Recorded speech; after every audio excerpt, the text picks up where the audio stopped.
And we are live, folks. Welcome back to another episode of the Gold Star podcast. It's a new beginning in New Japan Pro Wrestling, but it's also a bit of a new era here on the Gold Star podcast because, as you'll see, we are once again joined by the spectacular Six Star to my right on screen. But at the bottom of the screen is not Scott of Fightful and many other places.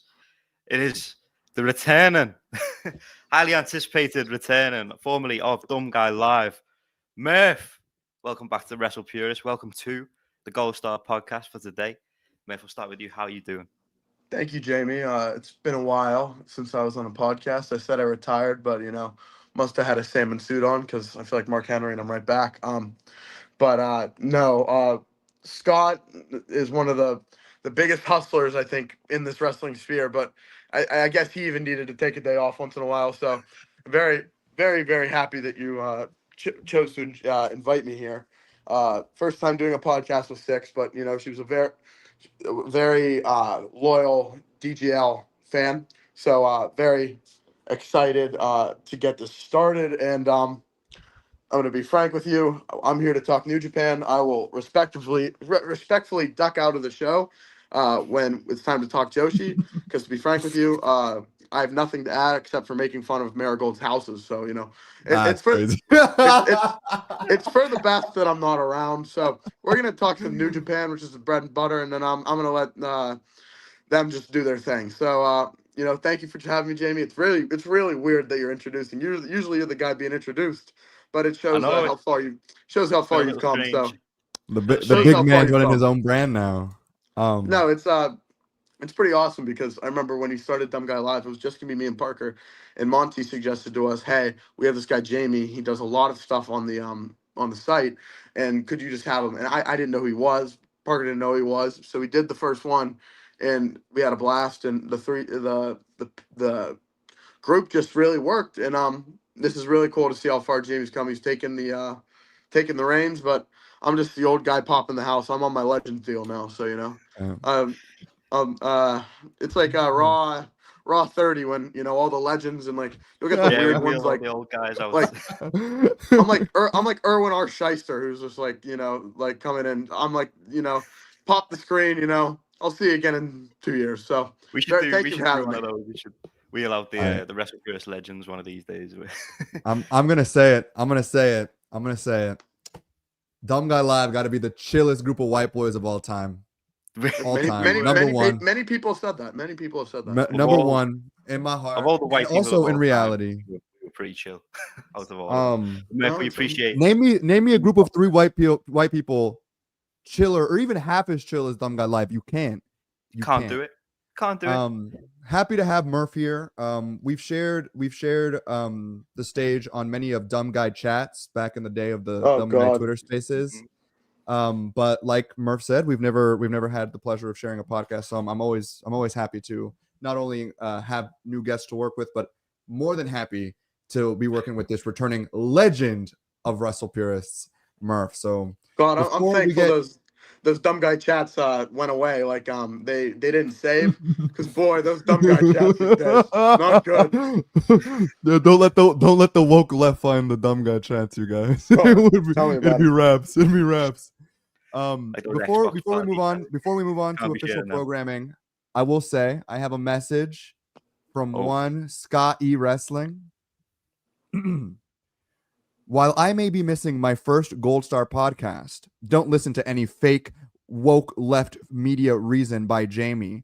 I wanted to deliver a few official thoughts. Anyways, one, Sari is the best booker and wrestler on earth. Everyone should thank her for the greatness she brings to each and every show. Mayu Iwatani is the GOAT. Saya Kamatani versus Suzu Suzuki might be the best World of Stardom title match since 2022. And please check out the Joshi Informer, a new weekly newsletter covering everything and anything in the world of Joshi. One of one. Thank you for my time, and I hope to be back next time. Scott E. Wrestling. well, I'm not sure about all this woke woke agenda. Listen, I tweeted Scott failed the wellness policy, violated the wellness policy.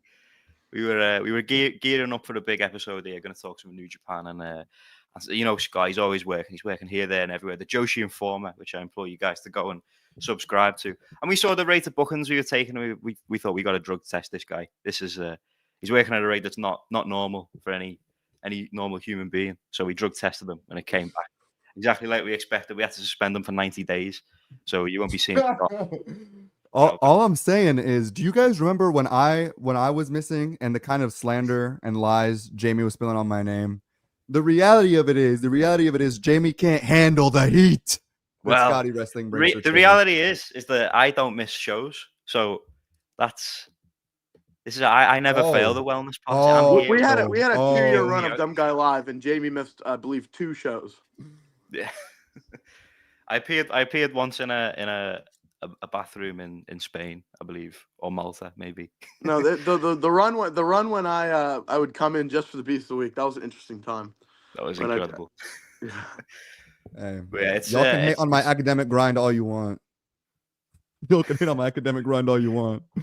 Anywho, listen, it's great to have you both here, Murph. You always, I said this when we started the Gold Star podcast, and Dumb Guy Live came to an end. You're always going to be welcome on any new show that I was going to start. So it's great to finally have you here. 6.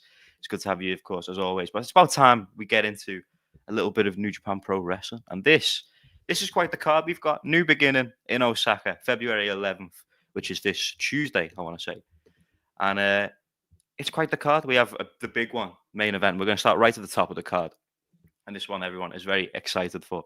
Zack Sabre Jr., fresh off, shit in the bed in the main event of the Tokyo Dome with Shota Umino, is defending the IWGP World Heavyweight Championship against Hiroki Goto. And it's been quite a while since I've seen people this behind Hiroki Goto for a title match, because he's had many chances. And at this point, he's sort of become he's the face of wrestlers who don't win their title matches. Hazuki's kind of up there also in that regard. But this time, something feels a little bit different, and people seem to have a bit of belief that Hiroki Goto is going to get the job done in Osaka. We're going to start with 6 on this one. 6. Hiroki Goto Nation is fired up for this one. Are you a believer? The G in IWGP stands for Goto, baby. We're taking it home. We're taking it home. We're bringing the IWGP title back to where it belongs, in the motherland of Japan. We're not only representing the Lion Mark with great pride, but we're bringing real wrestling to the main event of these shows. Because let's be honest, we all saw the Tokyo Dome main event. We all know how that felt. We remember the anger and the frustration felt that night. But beyond that, do you know what we remember, Jamie? Do you know what we remember, Murph? We remember the pride, the honor that used to come with staying up until 2, 3, 4, 5 in the morning here in the United States. I don't know, whatever time zone Jamie is in. Staying up these late nights to watch not just a great wrestling match, but something that would be the best wrestling match of the year on January 4th, starting off the year 4 days into the year with the greatest match of the year in the Tokyo Dome main event. And far have we fallen from the grace of those times, Jamie. And Goto is one to bring back the feeling when it comes back to talking about New Japan Pro Wrestling as the pinnacle of professional wrestling standards in the world. Goto's not only going to hold the title and raise its relevance, he's going to bring up the whole Lion brand. Goto is winning that title. I'm right behind. I'm right behind everything you just said. We did 100%. We did our match recs of the week for this week, and this week's star of those was Hiroki Goto. I mean, you look at some of the matches he's had in the history of New Japan Pro Wrestling, the likes of Ishii, Shibata, Kenny Omega, Tanahashi. You talk about that era of New Japan when they were the best wrestling product potentially we've ever seen, and you've got to talk about Hiroki Goto, and he kind of gets lost in it sometimes because, like I said, he's never had that reign on top of the promotion. He's very decorated in his own right, but he's never had the top championship of the promotion. And so I feel like he gets a little bit lost in the mix of the all-time greats. But he's up there. He deserves to be up there. And hopefully, at the start of this week, we're going to have his moment. Murph, are you also on board the Hiroki Goto train? I imagine you are. I just want to say, so this is how I'm going to explain it, and bear with me here.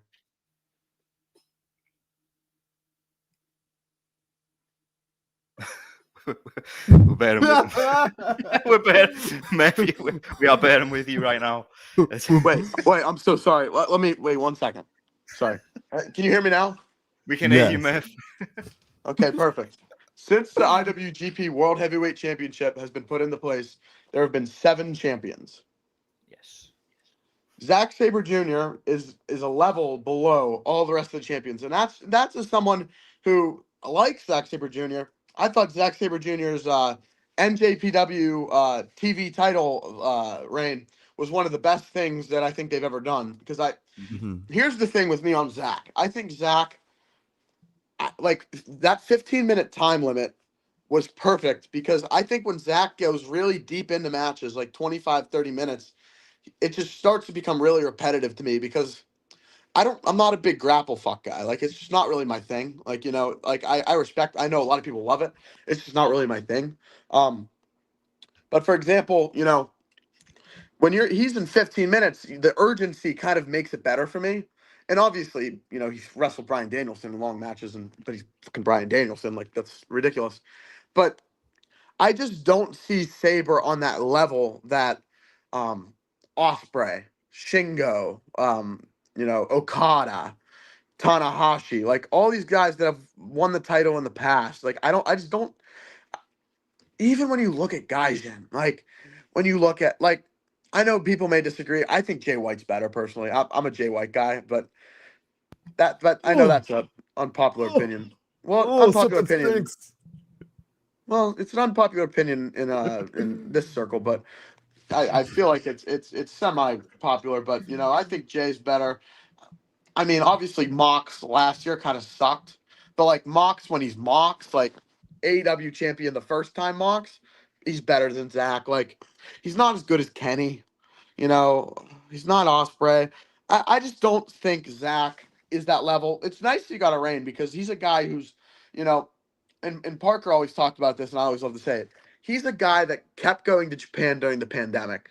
Like, he's in that group with the guys that really struggled it out when Japan was probably the worst place in the world to be. And he's one of those guys that kept coming back, and I think that's really a good thing. But it's time for Goto. So that, I'm sorry for that unhinged tangent, but I think Goto deserves it in the same way that Zack deserved the reign. But I think it's time for Goto to do it. I've given up on Ishii ever getting the belt. I've always wanted Ishii to get a run. I've given up on it. That's the longest. I've given up. I gave up on that a year or two ago.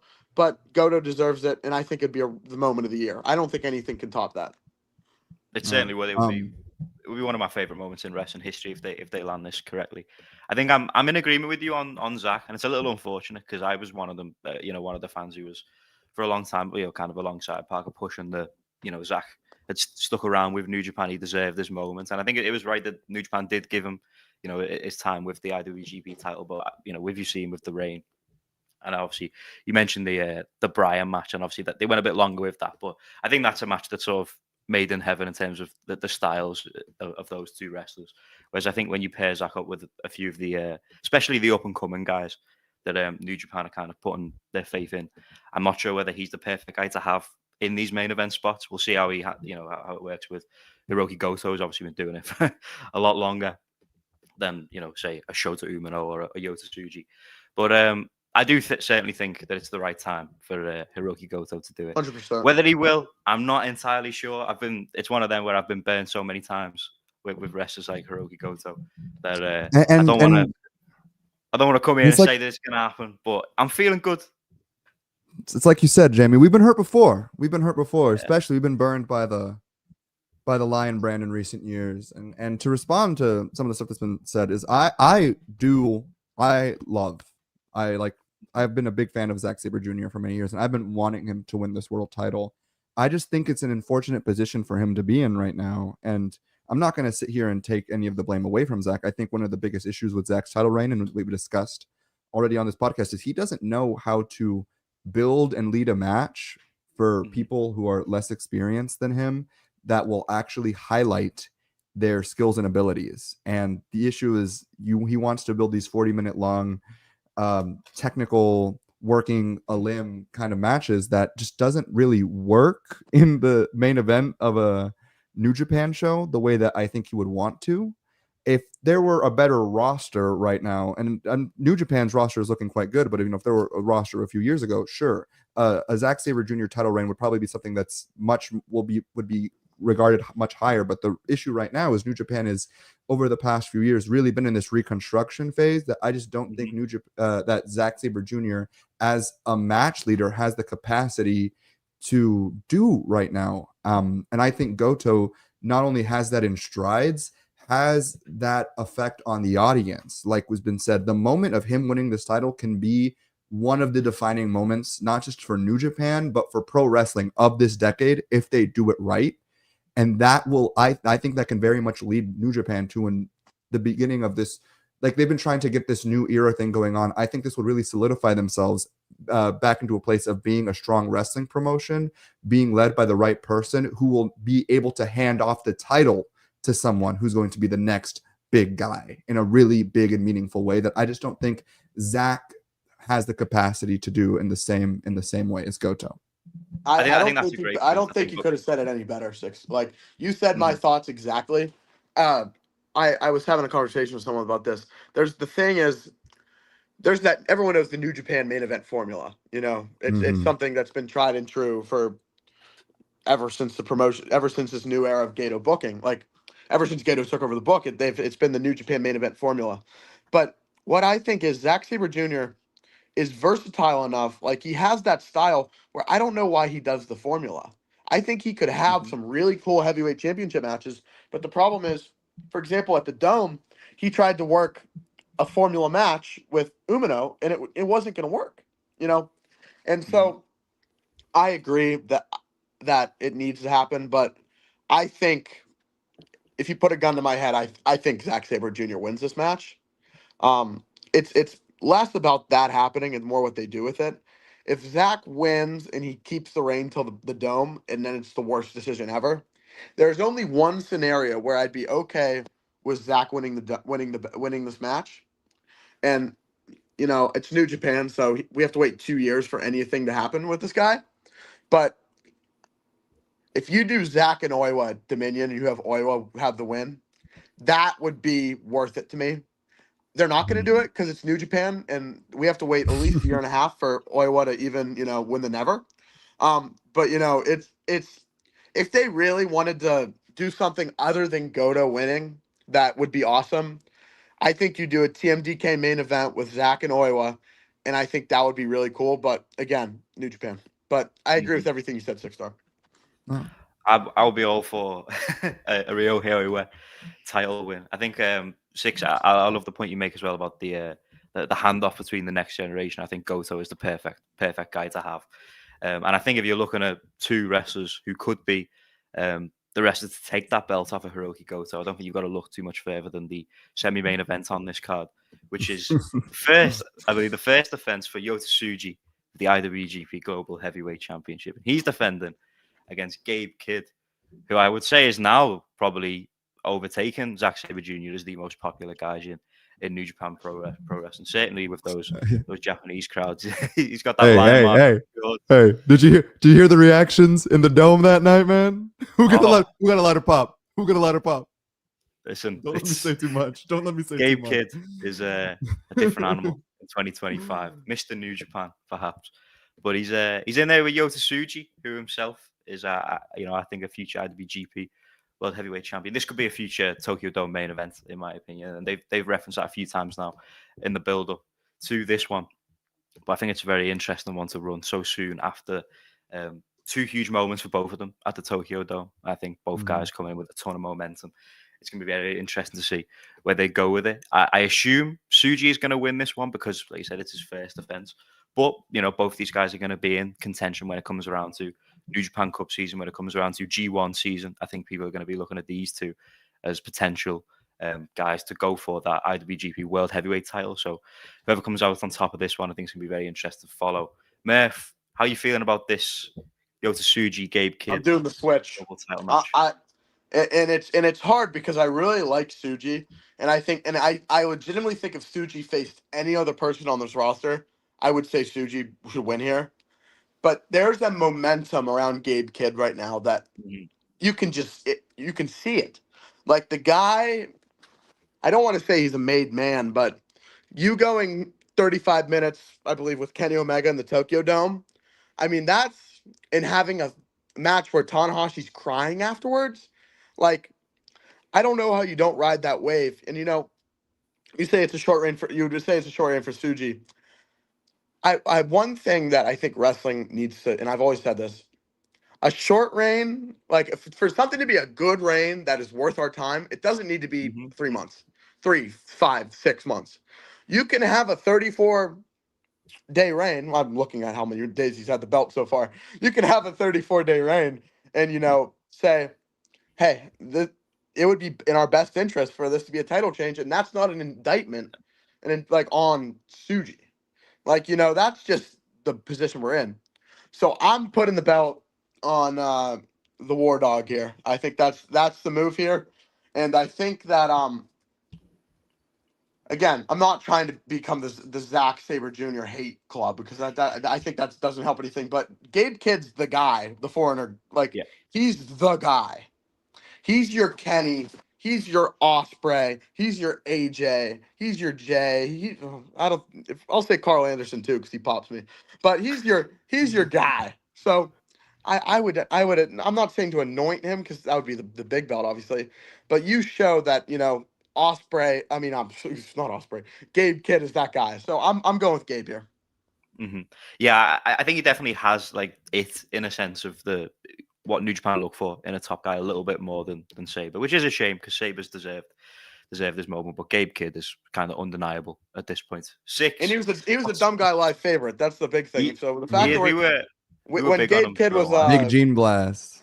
when Gabe Kidd was a schmuck who's doing all the what's it called, the tweets, and everyone was like, is this a work, is this a shoot? We were eating that shit up so much on Dumb Guy Live. You remember, but we love that. So the fact that we're talking about Gabe Kidd in the spot now, I'm sorry to steal your thunder there. Stocks have been there for a while, and we're reaping the rewards. 6, are you who are you with on this one, and how much are you looking forward to this global heavyweight title match? I'm looking forward to this quite a lot.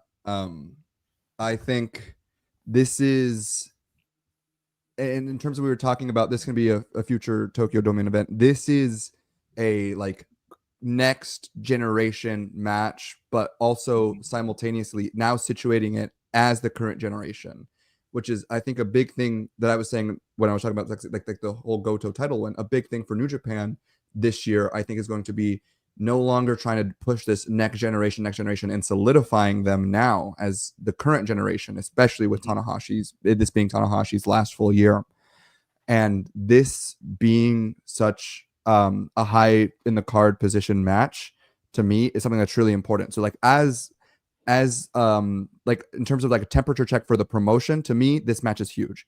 Also, big fan of all the work these two have done this year so far. Love Big Gene Blast. I feel like I've been saying that for the last 2 years. Love Yota Tsuji. Gabe Kidd has been showing up and showing out, so I have to appreciate the work he's done. In terms of who I think is taking it, I think the title reign, it only being 34 days, and I'm not saying that I disagree with what Murph was saying. I actually really like that point he was making about the length of the reign does not define whether it was good or not. My thing is, I do think losing it, because this is V1, correct? I don't know if I've missed the show or not. It's V2. He defended against Perry, right? Wrestle Dynasty. We've Wrestle Dynasty. I completely forgot about that match. Hey, chill on the scapegoat a little bit. I forgot about that match. Well, this being a V2, suddenly, my opinion changes a little bit. I think I'm thinking Yota Tsuji wins, but I wouldn't be surprised if Gabe Kidd takes the belt. And I also I would personally be okay with either direction. I think Gabe Kidd taking the belt would be a really interesting direction because that's New Japan. New Japan putting the belt on him is also New Japan putting their trust behind him. So that's something that I as someone who's really trying to gauge the temperature and keep my eyes on on the heartbeat of New Japan this year going to be paying attention to how they treat Gabe Kidd. Because New Japan, whether you can say what you want, has been somewhat burned by their Gaijin leaving after they get big spots. And I'm not blaming anyone. I love Ospreay, I love Omega, and they've gone on to do great things outside of New Japan. But I understand both New Japan and some of the audience's feelings towards like putting the amount of trust in a star only for them to possibly leave. I think Gabe Kidd is the guy to do it for. Like Murph was saying earlier, this is your Ospreay, this is your Omega. But I think even beyond that, this is a guy who's going to stay. I think this is a man who's going to stay longer than Omega. Is going to stay longer than Ospreay. So yeah, who I think wins, Yota Tsuji. Who I would like to see win, I'm honest to 50-50. I'm happy with both outcomes. So yeah. I think I'm kind of with you in terms of I'm happy with either outcome. I love both of these guys. These are definitely you mentioned earlier 6 about these guys are the present, right? We keep talking about them as the next generation. And I think that's because they haven't won the top prize in the promotion yet. We're still waiting for one of these young guys to have their crown and moments. But these are your top players right now in New Japan Pro Wrestling. One thing I think will be a little bit interesting, and it may lead me to believe that Yota Tsuji is probably going to retain here, is that I think Gabe Kidd has another strong open weight defense coming up soon with Ishii. And I don't know if they're going to want him to pick up the second biggest title in the promotion before he presumably drops that strong open weight title. So maybe sign of a Tsuji win here, but that may be me thinking a little bit too much about it. Regardless, the little bits we've seen in the preview tags on these Road 2s have been electric. These are the 2 guys, like I said, they're going to main event the Tokyo Dome one day, and we're going to get a little taste of it in Osaka. So I'm very, very fired up. And the big matches keep coming on this card. We're going to get into some big ones next, but we have a super chat from earlier in the show that I just want to bring up before I forget about it. Yeah, $1.99 from Ducey Rhodes. We back. Everything is all right. Everything is all right. Murph's back on Wrestle Purists. We're talking New Japan. We're excited about New Japan. Doesn't feel good to be excited about a New Japan. It's amazing. Show. When we stopped doing Dumb Guy Live, New Japan was the reason we stopped Dumb Guy Live is because we were running out of positive things to talk about every week, and it was like a funeral every week. It was rough. I had to go to Full Sail. I had to do all this stuff just to keep it happy because the podcast was like weird. Like we were talking about we were looking through NXT UK cage match. We were doing anything but Puro. We were talking about like what Tate Mayfair, whatever. Tate Mayfair. Oh my goodness gracious. We were talking about like all these like dumb things because literally to keep it from feeling like a funeral every week, we needed to actually talk like about something funny because it was like, yeah, New Japan, terrible, it was really bad. So it's the fact that I can be on a podcast and we can talk about stuff that's happy and good is really just the best part of all this. It's great. New Japan's great. Also, Stardom picking up momentum again. We're going to get into some Stardom, but later in the show. Love Stardom. Yeah, no. Companies right now, they're riding high, and I think everyone's feeling around Japanese wrestling as a whole always benefits when the big 2 companies are booming. But next up, and I'm very happy that we have if I make one point about what you guys were saying, in terms of around the time that DGL, which again, rest in peace, love DGL, around the time that the show had stopped, Bushi Road Promotions were in a dire state. And I'm saying this, I've made a lot of jokes. I've done a lot of fun tribalistic agenda stuff in the past year and a half, right? But the reality is I have a love for Bushi Road Promotions. There was a time where literally the only thing I would be watching is Stardom in New Japan and like the occasional AEW Dynamite. Because that's where the bread is buttered in Bushi Road Promotions. So like the reality is that when New Japan and Stardom were doing so poorly at a time last year, it was difficult for my wrestling fandom, but it's also difficult for Japanese wrestling as a whole. But what's the saying about tides raise all ships or what have you? Rising tide raises all ships or something like that. Yeah. Rising tides raises all ships. When Bushi Road Promotions is doing well, the way that New Japan and Stardom have had a very strong start to this year, the Japanese wrestling scene as a whole that's reflected upon the whole Japanese wrestling scene. And it's not just about whether or not all promotions are doing their best work right now, although I will say many Joshi promotions are doing amazing work going into 2025. So obviously it's a reason which we'll talk about later, but Seed Lining, Marvelous, doing some great work as well. But that's not the point. That's the point. The point is that now it's bringing more eyes into the Japanese wrestling scene, and I haven't seen this much excitement around Puro and Joshi in many years. I mean, there's always this idea of like, oh, I'm gonna watch more. People are like, oh, I want to watch more Stardom, and there'll be like a big clip or a big match that will blow up for a bit. But this is like actually, I'm seeing people actually come and start bringing eyes into these promotions again, new eyes that haven't been here before, people returning who felt that the promotions no longer were serving their needs or their interests as wrestling fans. So that's why I'm really excited to be able to watch Bushiroad Promotions be doing so well right now. And it's obviously very happy to be talking about this, in my opinion, very good card for New Beginning. Yeah, it's a good time to be a fan of Could I ask Japanese something wrestling. to you guys real quick? You were talking about the Joshi promotions all thriving. And you can Go tell ahead. me if I made this up. I feel like a couple months ago I heard that Ice Ribbon, like they were laundering money and like it was gonna die. Did that happen? Alleged. Allegedly. Allegedly. I was listening to Open the Voice Gate and Jay was saying how apparently the new owner, just disappeared in the night. Are they running shows? I don't know if they're running shows. They ran Ribbon Mania. I don't know much about anything else. I saw a little bit of Ribbon Mania. I knew if anyone knew, it'd be YouTube. So I was just I needed to clear that up in my head. There was another company involved, and then they, like you said, they kind of disappeared. The money dried up. A lot of their big talent are now sort of semi freelance. Like I know Yuki Mashiro, who was literally the Ice Cross Infinity champion, was like freelance right until she dropped the belt. And a lot of others have dipped as well. Mifu Ashita's gone to TJPW of all places. So the ice is melting a little bit. But I say this every year. I joke going from Ice Ribbon to TJPW is like going from purgatory to hell. One of the moves of all time.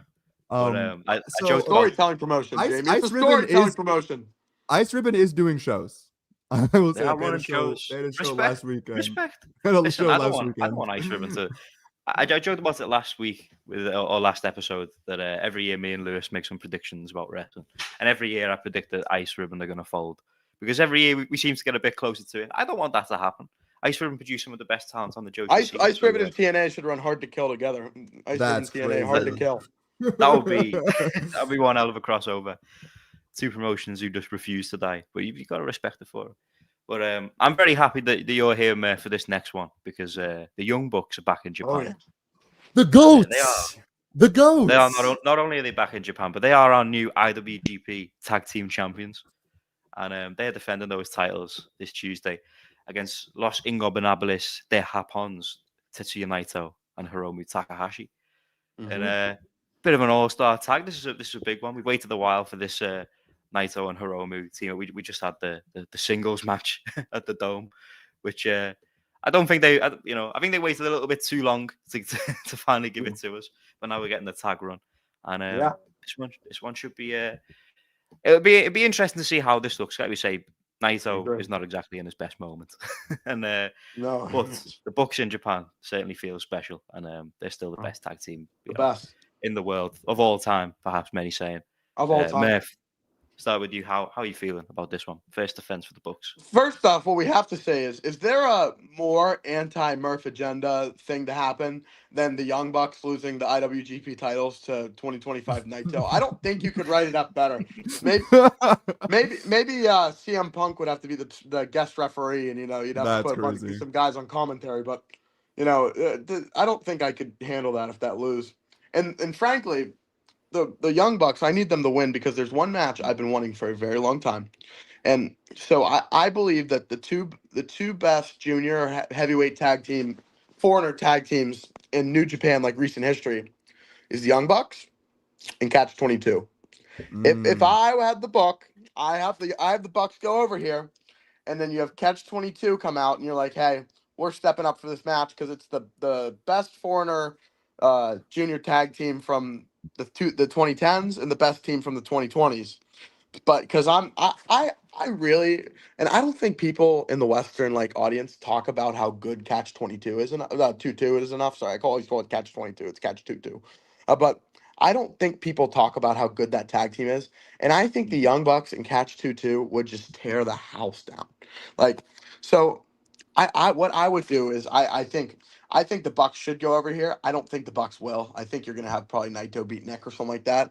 Because Naito and Hiromu extremely protected, and I don't think the Bucks are gonna be interested in flying back and forth because they have kids. They're family man. Hey, So they got a business to run.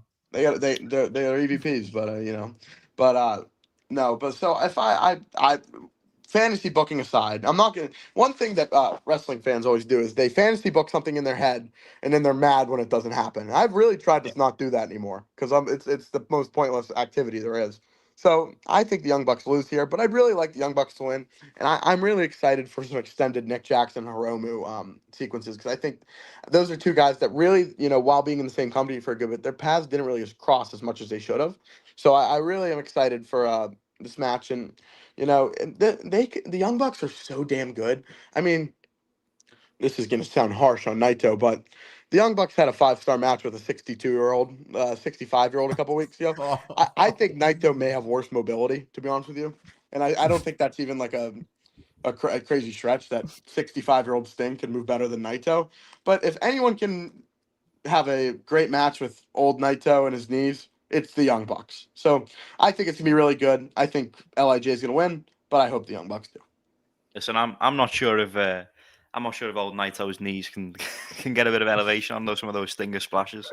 So I don't think the comparison is too far fetched. But And Naito's kids aren't probably old enough to. I don't even think Yeah. Naito. I don't know if Naito has kids, but if they did do, I don't think they're old enough to jump in and make it cool. So yeah, yeah, I'm not sure if we'll be seeing any of that in Osaka. But I'm hopeful that Naito can step up. I don't know how many big matches he's got in him per year anymore, and I thought the Dome was going to be one of them, and I don't think he delivered on the hype of that match. So I'm worried that the moment may have passed him to step up it's a in these shame. big moments. But Hiromu in there with the Bucks is always going to be good. Hopefully, the vibes of it can carry it to being great. And the Young Bucks are the best of all time. So I'm it super excited. only gets so bad.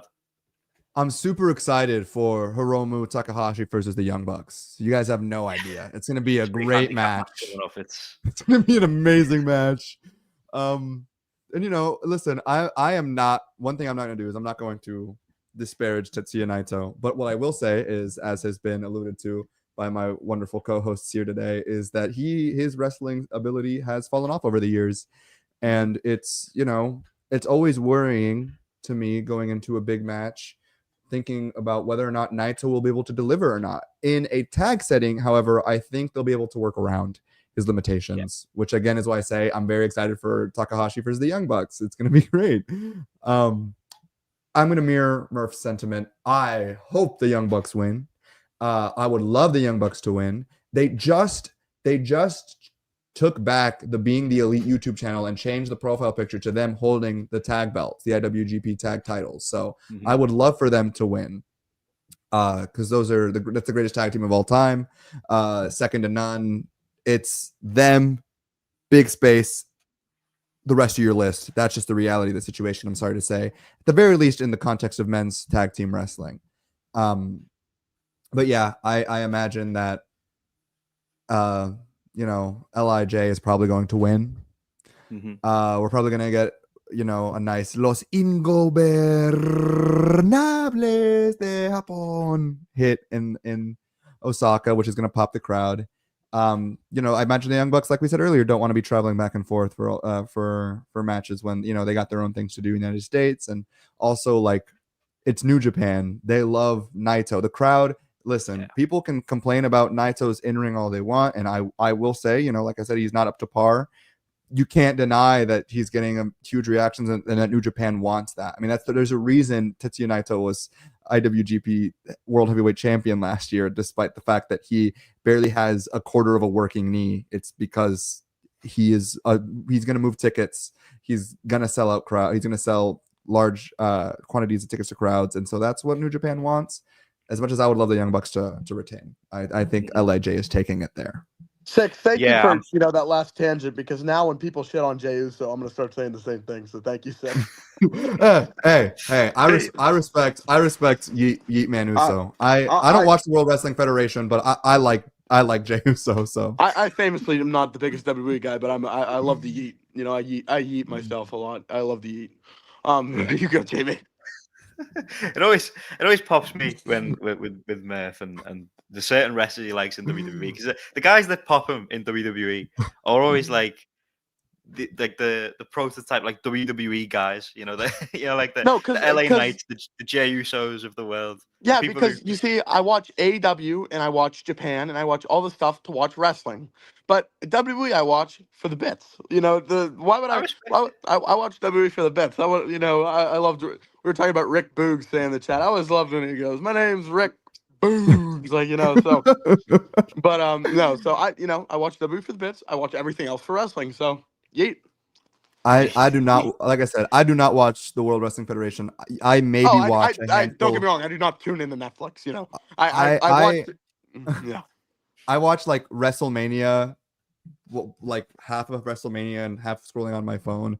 I'll watch a handful of matches that friends recommend to me every once in a while. But like, listen, I like Jey Uso, so no one can ever make me hate the bloodline. I fear. My WWE except for consumption Solo is, Sikoa. Except for Solo is the Sikoa. entrances. I watch all the entrances because they all pop me. So I'll go on YouTube. There's this account CMK that posts the entrances, and to be honest with you, that's all the WWE consumption I need. Listen. That one. Speaking of entrances, Sami Zayn entering in Canada. Oh my goodness, chills every time. Love Sami Zayn. I really like that shot they do where they follow the person like through backstage and then through Gorilla, like when they come out. I always say, like, I think wrestling promotions should do that more, because that's what and it makes sense, because NXT always used to do that, where they take the video in black and gold, like, of the guy walking backstage before, like, up to the ramp. But the entrances are my consumption, and thankfully there's a lot of other wrestling I can watch that I prefer. But anyways, a little bit of next WWE up on the card. Murph's return to WrestleFurious for WWE chat, guys. This is is this the first time, Jamie? Is this the first time I've like I'll say at length. We talked for 2 minutes. Is this the first time I've talked at length about WWE in like any form of a positive manner in my time doing the Gold Star podcast? I think it might be. This is what Jey Uso has done to the. Listen, people are mad at Jey Uso winning the Royal Rumble, but it's moving. Like I said, so. if I watched it, maybe if I review, get me on that shit. Get me on the Raw review, Monty. Seriously, maybe if I watched the promotion, I would care more about the takes people have, but I don't. Yeah, you know, he's popular. It's just me, Oos. It's just me, Oos. It's just him, really. I feel so bad for the viewers that watch this and not Dumb Guy Live, because they don't understand like how we'd go on tangents about most random shit. They're probably like expecting, the next match, the next match, and I'm here and we're talking about fucking Jey Uso. So if you're a new Gold Star viewer that didn't watch Dumb Guy Live, I'm sorry. Next week it'll be back to normal. I'm sorry. On that. Well, that's assuming we're gonna show next week. Maybe we will. Oh well, with the New Japan show, I imagine we can get booked. But on that note, Murph, I tweeted on the Gold Star account. It's Dumb Gold Live. This is, I don't know, maybe this is much more DGL coded than it is a Gold Star podcast coded episode. But I'm having a blast. This is like the cross. When Disney Channel used to do like it was Sweet Life, and they'd like put like Sweet Life, Zach and Cody, but then like Zatsu Raven would show up. Like this is a crossover episode. It's like a reunion show. This is awesome. One day we will run. One day we'll write this down, folks. One day this will happen. We will have five-person pod, and it'll be us three, and Scott and P, and everythone will come together. It'll be a big moment. The biggest 5-star booth in WrestlePurious history. It'll happen. But one day we'll make it happen.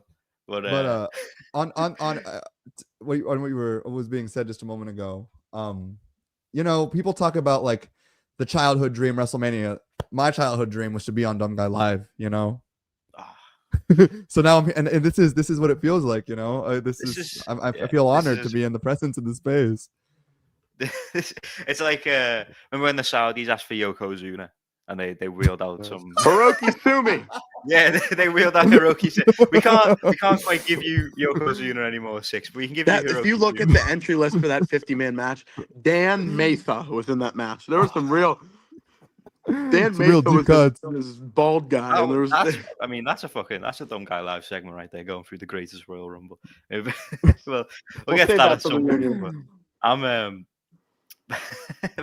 back to the Young Bucks. It's quite a tangent, but I'm in the same sort of vein of train of thought in terms of I would love to see the Young Bucks retain. I mean, we had there's this comment that I had there, but people mentioned they got a business to run, and it's like I'm sure AEW would love to have the Young Bucks back, but we run a Puro podcast. We talk about Japanese wrestling, and I don't give a fuck. I don't give a fuck about AEW. I want the Young Bucks in Japan. Oh, hold up. Wait a minute. Young Bucks versus Hurt Syndicate does move me though. It does. Move me Well, though. It Shelton does move Benjamin, me though. real wrestler. Shelton Benjamin, friend of the Gold Star podcast. Yeah, the gold standard, the gold star. It's one and the same. This is what one. Maybe we'll I have hate Shelton to say Benjamin it, on the podcast. the other guy in that Royal Rumble, it was Babatunde. I had to go look it up. It was Babatunde. Oh, hold it. Well, now you've sent me on a path because Babatunde changed his ring name, and I must remember what it was. Commander Aziz and Davakato. No. He changed it again. No, his name in MLW is Baba Thunder. Baba Thunder. That's it. Who is this? Baba Thunder. Babatunde. I have to remind you guys. I say again, I don't watch this promotion. Who is this man? No, it was he was this random guy that was like in the PC, and he wrestled in Evolve. Like Gabe kept booking him in Evolve while he was like in NXT. And then do you remember the clips when they did like the Bloodsport Raw, like when they did like the week like where they did the Bloodsport? Yeah, Raw He was I saw the pictures. Dabakato on that, and then he was Apollo Cruz's bodyguard, Commander Aziz. Oh my goodness! But now he's in MLW. I completely forgot about name. all of that. He's Bubba Thunder in MLW. Incredible. He's MLW is its own world. It's its own world over there, bro. Yo, why is he standing next to Minoru Suzuki right now in this picture I'm looking at? What is going on? Hey. Is anyone complaining about going off tangent? We've connected it back. To Puro. Yeah. Everyone's talking about this new WWE Evolve show. People have to remember that Gabe books like he's on crack. Like he legitimately, Gabe Sapolsky books like he's on crack. So we'll see how that goes. Listen, I'm gonna give Evolve a chance because, like you said, there's gonna be some fucking bullshit on there, but we take what we can get. Yoshiki Inamura is gonna be the new Evolve champion. Just expect it and know it, and it's happening. I'm very much looking forward to what they cook up over there. Interesting things to follow. But screw all this talk. Let's talk about some real wrestling. Let's get. Oh my goodness! Get back to Next match on the card. Next match on the card. I would love to see the Bucks retain, but I think I agree that Naito and Hiromu are taking it. I think it's the best thing to do. Naito is still popular, like you said, 6, and you can mask some of the deficiencies in his game with tag wrestling. So I think LIJ are taking this. But next up, this is a meaty wrestling match, guys. Konosuke Takeshita defends the Never Openweight Championship against Oleg Boltin. Ooh. Now, Oleg Boltin, people. I appeared on, I believe it was WrestlePure's 100 or some sort of big WrestlePure's episode. Was that the stock up, stock down thing? Yeah, we were doing stocks up, stocks down. I was on that too. Which I said Kyle Fletcher.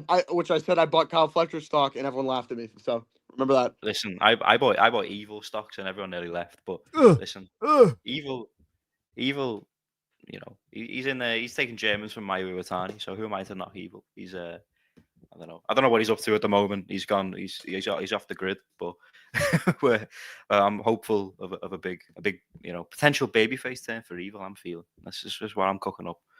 But I bought stocks in Oleg Boltin. I said this guy's going to be something serious. This is someone who's going to win the IWGP World Heavyweight Championship. In fact, if this was Inoki New Japan, he probably would have already won the IWGP World Heavyweight because they just beat the shit out of everyone and won it. Shoot, but I love him. I love everything about him. I love his look. He's as real as it gets in that promotion. But Konosuke Takeshita is quite arguably, well, not arguably, but I was going to say arguably the best wrestler. He's in the mix of the best wrestlers in the world right now. When you're talking about the greats across America and Japan, he's just the most athletic wrestler. He's so explosive. He does things that make you just like. They got to drugs test that guy. We talked about Scott earlier. They got to drugs test. We need to check what Konosuke Takeshi's up to, quite frankly, because he's a freak of nature. But I'm very happy that he's in a New Japan ring. I think it's where I want to see him most. Like I said, he's doing great work in AEW, but something about him in New Japan on that cerulean blue feels right. It felt right at the Dome, and I think it's going to feel right again in Osaka. And I think this one is going to be very special. You say Hopefully New Japan, some say AEW. I'm an anywhere but DDT kind of guy, you know. Anyway, well, this we can agree on, Murph. This we can agree on. Hey, DDT in 2025. I don't know what they got going on over there. Hey, Chris Brooks. imagine proudly being the brother promotion to NJPW. You know, DDT in 2021 and 2022 was so good that me and Ibu agreed how good it was together. And now just it's a shell of its former self. You know, I can't the fact that the Sound of Kamina and Chris Brooks is still like both the top acts is just mind blowing. Can't believe it. Hey, it's crazy. Listen. My favorite wrestling match of all time happened in a DDT ring. Kenny Omega versus Kota Ibushi, Peter Pan. I'm not trying to be mean on DDT just for the sake of it. I was the DDT guy. Jamie remembers. Like I was Mr. DDT. Yeah. I was there, you know. I was watching DDT and I was enjoying DDT, and I remember watching Takeshita being like, "This guy is amazing. He's going to be the next big thing. He's going to carry DDT to the promised land." And now I'm glad he's left him in the dust. I'm glad he's left him in the dust. He's doing bigger and better things, in the cerulean blue. Like, let's be so honest right now. Dumb Guy Live, we were high on DDT as a whole for a period. The only time I tune into DDT now is when that guy shows up, the idol. Well, that's the only stuff in DDT that's like worth watching is whenever that guy shows up, because they literally turn into it's like the Pope coming to your town. Like whenever it goes crazy and like they line the streets. Whenever that Kaizei Takechi comes in, the idol, that guy just Jesus Christ. That guy's reactions. They got to find a way to get him in. I know he's a busy fella by all accounts, but if New Japan, you know, and they probably got more money to throw around than DDT. If they listen, if I had the books in New Japan, I'd be making some calls and tampering. DDT's got the two idols, the Kaisei Takechi and the girl Yuki Arai. And of course, the one that's like not good is like the one that's full time, and like the one that's like really good is like here once every couple months. It's deeply unfortunate, but hopefully he's back. So I would like to see him back soon. It's like how Logan Paul's on American television, but Big Boom AJ isn't. Like, you know, it's unfair. Yeah, can you imagine if Big Boom AJ was putting in Logan Paul appearances? So we'd be talking about Wrestler of the Year campaign. I'm really mad. Ayo had the idea of the Boom and Aces, AJ and Tanahashi teaming. I'm sad that's not going to happen, because that was the thing that I was most excited for. When Ayo, it's again, you fantasy book something and it doesn't happen, you get mad over it. You know, Ayo put the Boom and Aces in my head, and I was like, when they announced he had his last match in America, I was like, God damn it. There's only one thing to do now. You know, we're flying Big Boom AJ to New Japan. What are we doing? We're flying him to Japan. Hey, who do you think Tanahashi? Who do you think Tanahashi is wrestling with in the Dome next year? It's gonna be Big Boom AJ and Tanahashi. I honestly just want to see that. So Big Boom AJ is like doing his TikToks, and like these random salary men are just walking by. What the hell is this guy doing here? Tanahashi gets 5 big booms, boom, boom, boom, boom. We need this. Who have we got to? Listen, fucking wrestle purists. We speak to people. Who can we talk to make this happen? We got to plan this in someone's head. Big Boom AJ's got to go to Japan before it's all said and done with Tanahashi. A Dumb Guy Live's over, so I can say it now. We DM'd Rocky Romero about 10 times and never got a response. So I don't think we're gonna bark up that tree. Hey, listen, I'm sending him a DM from the Gold Star Podcast account. Don't you worry. We're gonna figure it out. There was a Tim Thatcher interview in the works. So while we were dropping all the secrets, there was a Tim Thatcher interview in the works. There was a Jack Morris interview in the works. Wait, Jamie, you want to tell the story of the Tim Thatcher? How remember what happened when we so with the Tim Thatcher interview? Do you remember when they booked Thatcher because Marufuji pulled out? Like they booked Thatcher to wrestle Brian. Mm-hmm. Yeah. So we're literally planning this Thatcher interview, like ironing it out with Noah, and Ibu tweets, "God, Thatcher is so fucking boring," and we're like, and we're like, whoa, hey, because like we're gonna have an interview with Timothy Thatcher, and so I'm like saying, Ibu, please leave. We're like, and thankfully it was like a midnight in Japan, like it was like 2 a.m. in Japan, so I don't think anyone saw it, but I was like, we were gonna have this fucking Thatcher interview, and then he tweets like the main face of our company was like, "God, he's so fucking boring." Oh God. Oh, okay. It wouldn't be like Ibu to sever relations with important people in the industry, would it? With dumb tweets, but I'm not responding. No comment. He's in Montana Mobay, unfortunately. We love Ibu. I'll be back. I'm pardoning him. Yeah, Murph, you brought Murph back part of it. Yeah, there's another bit of dumb guy. Murph running his make Wrestle Purist great again agendas right now.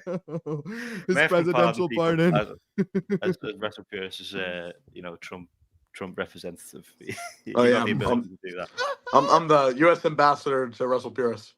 Yeah, we created a new department with the Department of Wrestle Purist regime. So Ibu's pardon, so expect them back. Big announcement on the Gold Star podcast. Ibu's, we're letting him out to Montana Mobay. But we're gonna get in trouble. Let's move back to wrestling. So Oleg Boltin versus Konosuke Takeshita should be a terrific match. Both absolute animals in the ring. This is gonna be men slapping men action right now, and I couldn't be more excited. I think this is a contender for barn burner. Can be absolutely be match of the night. It's I don't think there's much to say besides two of the beefiest, biggest men, some of those strongest men in the company exchanging slaps, smacks, kicks, slams on the mat. It's going to be honestly brutal beauty, and I'm super duper excited for it. Murph Takeshita in New Japan. How we feeling? Love it. No, he's a guy that, oh my God, I didn't realize on my camera I was just showing the sky. But it's the thing with Takeshita is he's just so complete. He just does everything right. And a guy's special when he can go to New Japan, wrestle that style, and then be on an American TV segment with fucking Don Callis the next day. Like it's the versatility. And by the way, Don Callis' family good right now. I'm saying that right now, but that's against the point. That's against the point. But with your whole chest. He's such a versatile wrestler that I just and Bolton. The thing with Bolton, he's really good. And but here's the thing: if he was 25 years old as a rookie, he wouldn't be in this match right now. But the thing with Bolton is you got to speed run it a little bit because he's 31. Like Bolton is 31 years old in his second year of wrestling. So with him, I like that they're not taking their time and doing 5 years and just building his way up. They're kind of giving him more shots, which I think is good because when he's 31 years old, you want to do more. But in my opinion, I think Takeshita retains. I think it's gonna be a good match. If in my head they get 15 minutes and they just beat the shit out of each other, and that'd be good. That's what you need on these kind of shows. And Edion's gonna go crazy for it because Edion's so Edion. You don't really get much louder than Edion for any promotion, just whether it's Stardom, Dragon Gate. That's just a loud arena. Which, by the way, it's closing. Actually, this is the last show in Edion Arena Osaka, I believe, major show until they're going to be closing for, I believe, 2 years. So enjoy Edion Arena. There probably won't be a new beginning in Osaka next year. Wait, is it in Osaka, Joe, or is it in Edion? It's in Edion, right? Yeah, it's an Edion. It's an Edion. It's Edion Arena Osaka is actually it's closing for this arena. It's gonna be loud. It's gonna be fun. And we'll send this arena into their 2-year-long renovation with a bang. Yes. We certainly will. A new beginning, but also a bit of an end of an era for the Yeah. time being in New Japan. But I'm looking forward to that match a lot. I think I'm with you on Takeshita retaining. I think he's going to be around New Japan for a little bit longer. So I think he's keeping that belt. But hopefully a big showing for Bolton. I've got a lot of stocks in that guy. We'll fly through a couple more of these matches. We don't have to spend a ton of time on all of them. But we have another title match, the last title match on this card. Ichiban Sweet Boys, Robbie Eagles, Kosei Fujita of TMDK, defending those titles against Rocky Romero and Yo. I've been a big fan of some of the regular teams that they've put together in this junior tag title division. I think it's been a little bit, honestly, a little bit more exciting than some of the junior heavyweight championship singles division for a while. You talk about Catch 2-2. We've had the War Dogs. We've had Ichiban Sweet Boys, Rocky and Yo. I'm forgetting Intergalactic Jet Setters, another one. Oh yeah, great one. We've had some great tag. Kevin Knight is one hell of a wrestler. We've had some great tag teams in the mix, and I'm a big fan of Kosei Fujita in particular. He's coming off fresh off his challenge against El Desperado on that Road 2 show. Dave Meltzer gave a 4 3/4, so not far off a day 5. But he is the future. He's someone you build around. So whether I think he's going to retain here, but I would not mind at all if they want to push him straight more heavily in the singles direction. But I think he can do that as a tag champion also. So I'm feeling TMDK retention here, but I think this one will deliver regardless of results. 6, how are you feeling about this tag match? I'm looking forward to it. It's like you said, Jamie. I'll build a little bit off what you said. I think that the junior heavyweight tag team division in New Japan has like sneakily been one of the most consistent and entertaining to watch tag divisions over the recent months. And I think some of these like teams that they've put together have been slowly but steadily rebuilding a strong tag division in New Japan, which we know has for a good few years there were some dark years for New Japan tag team wrestling, the tag team wrestling division. I'm looking forward to this match. I imagine that the Ichiban Sweet Boys are going to retain their titles.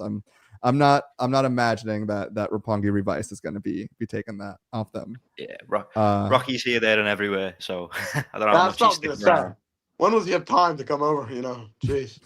But I think it's going to be a fun match. I think it's a good match for the undercard. So yeah. Murph, you with us on TMDK retaining? I love the line that I think Will Washington coined it. It's Rocky Romero is the 5th most important person in wrestling, and it's I think it's a pretty funny line, But I don't see Rocky, from being a VP in the third biggest largest companies in the world, and then obviously do whatever he does in AEW or ROH. But I don't see there being a title change. But I think it'll be a fun match. I think I really like Fujita. I think he's got a lot of potential, and I could see him as a junior. I'm really excited for the Kosei Fujita Daiki Nagai matches for the junior title. In a couple of years, those will be good fun times. But Robbie Eagles has had a great year. I think he's really come into his own and kind of found his spot, and I think that's really been good. And then Rocky, I'm a Rocky guy. Always been a Rocky guy. And I say Yo is the net neutral. He doesn't add anything, but he doesn't usually take anything away too. And that's you can't really. That's a fine position to be in. So it'll be a good match. It'll be good. Yeah. He does the job in there, and that's all we need him to do in this one. When you got some of those other players in the mix, I've always liked Yo because in the New Japan Rumble, Rambo a couple years ago, he did he dressed up. He did a Jimmy's tribute, which is my favorite Dragon Gate stable ever. So always enjoyed Yo because he actually Yo was at Tanahashi was in Dragon Gate in December for Stalker Ichikawa's retirement match, and Yo and Desperado were in the crowd as fans. They just went to watch the show. So with half the Stardom roster, as we all know, they Stardom roster goes to every cork and Dragon Gate. That's but, hey, talk about real workers. They know ball. Remember when they did the cage match a couple years ago? Maybe they did it again, but I remember the exact cage match they did like 2 or 3 years ago, maybe. And it was just a Dragon Gate cage match, and I was like, okay, yeah, I know who was. The Queen's Quest. Edo Tai. Yes. Yeah, that was great. That should have been Miyu Amasaki's first of two 5-star. I agree. matches. I agree. But But we will get to that. We will get to Dave giving me Wamasaki 5 stars a little bit later Yeah. in the show. Few of the singles matches we're gonna fly through. Don't need to spend a ton of time on. But yeah, I got TMDK here. Yeah, I think we're all in agreement. I think Vegeta and Eagles keeping those belts. Taichi versus Sonada, singles match going down on this show. Sonada, of course, with the War Dogs now. Which is a little, still feels very strange.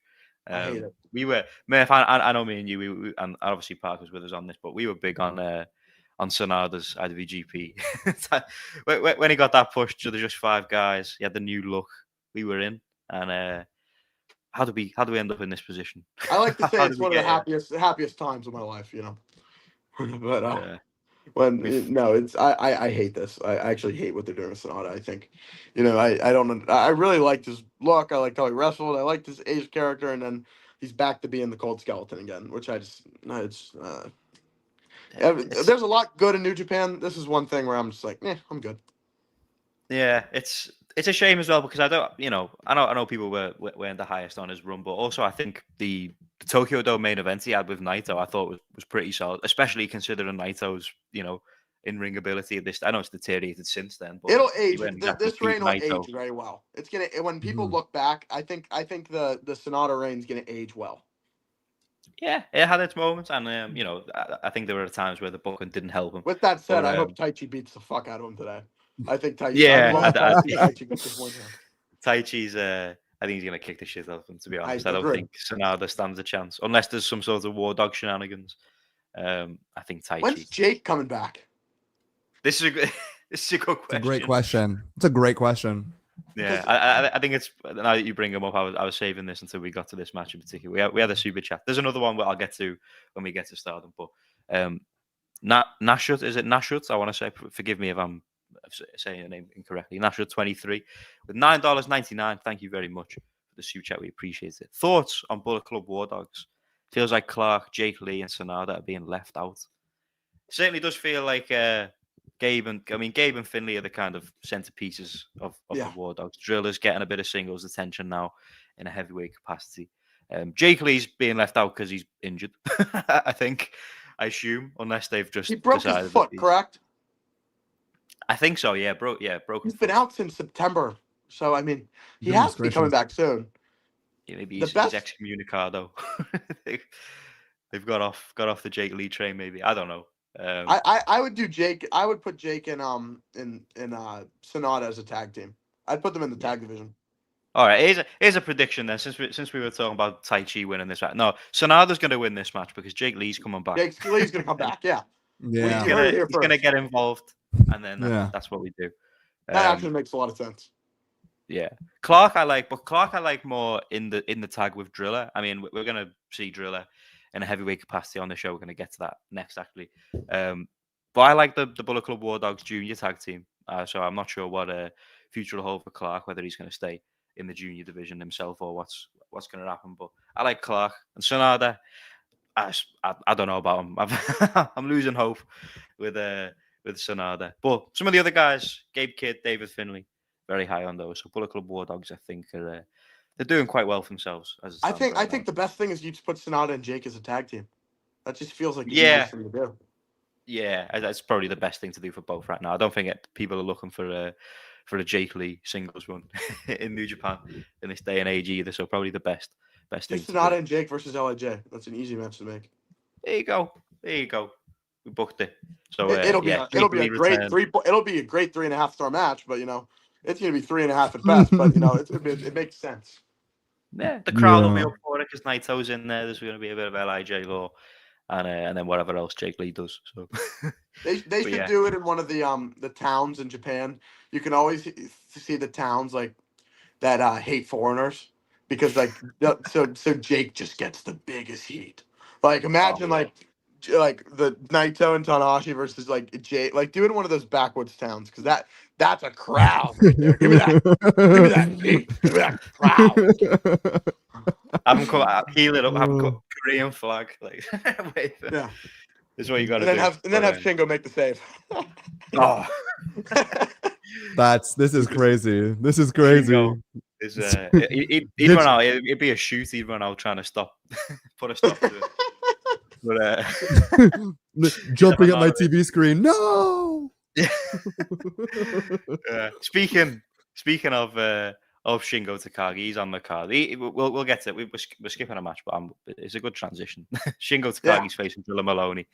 The main story of this is that Drilla Maloney's going heavyweight, and I'm not entirely sure what they're cooking with Drilla Maloney as a heavyweight. But he's in there with Shingo Takagi, so chances are this one could be pretty solid. How are you guys feeling about heavyweight Drilla? 6.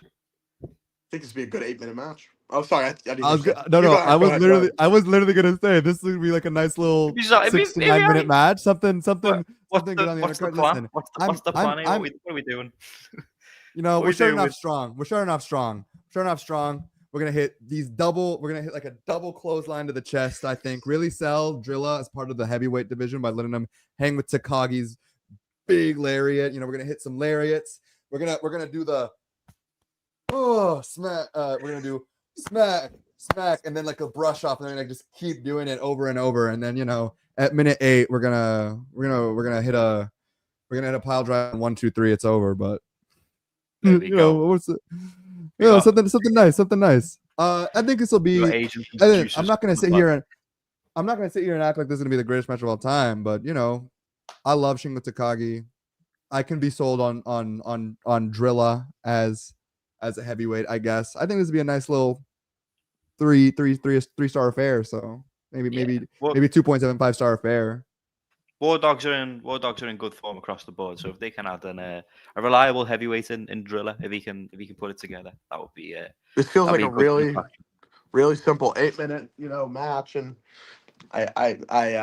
Drilla can work fast, and obviously Shingo's from and I hate to bring it up again, but this could be a great Dragon Gate style match, to be honest with you, because give him 7 to 8 minutes, and obviously, and if you don't know Dragon Gate, it's more like a Stardom High Speed is a more mainstream term, because Stardom High Speed division is based on Dragon Gate, but so like basically they give them 7-8 minutes, they beat the shit out of each other, and it's a sprint.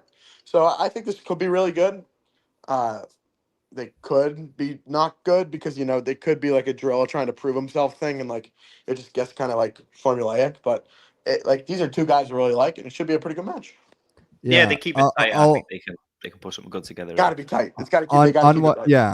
On what you two are saying, I think if Drilla can work Shingo's Dragon Gate, high adrenaline, high octane, big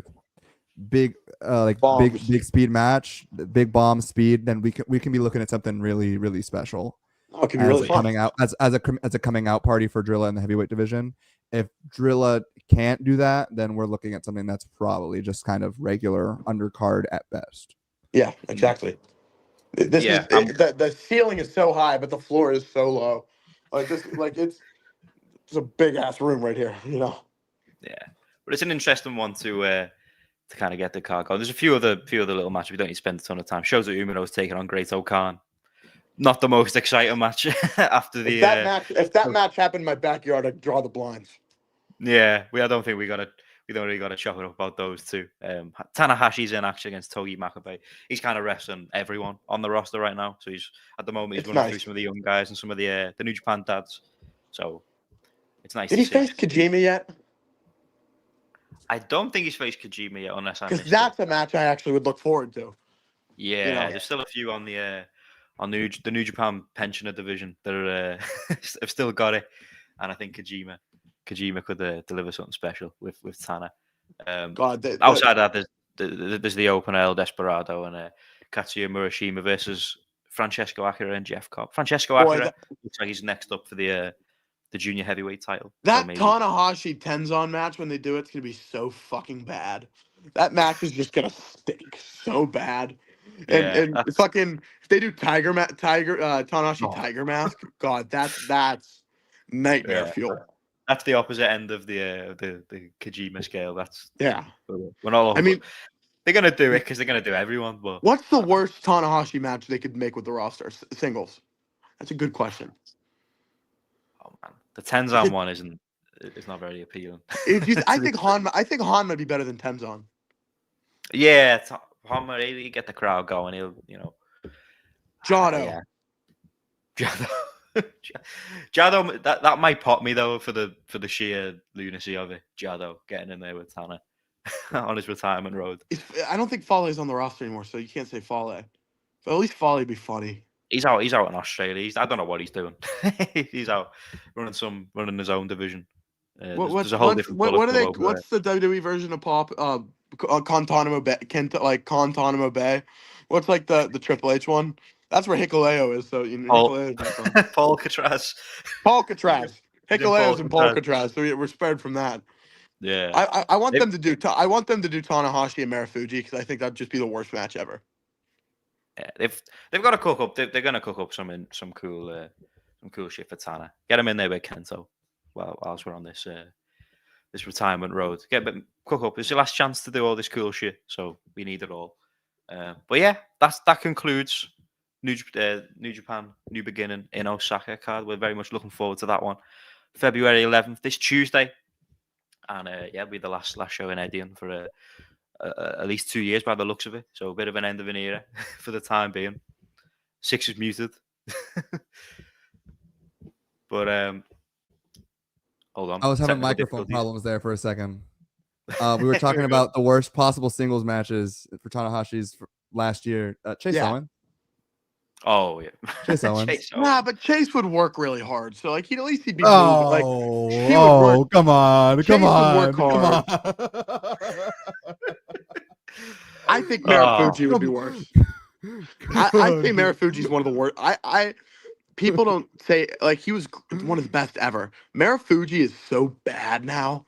Like he's absolutely like just terrible.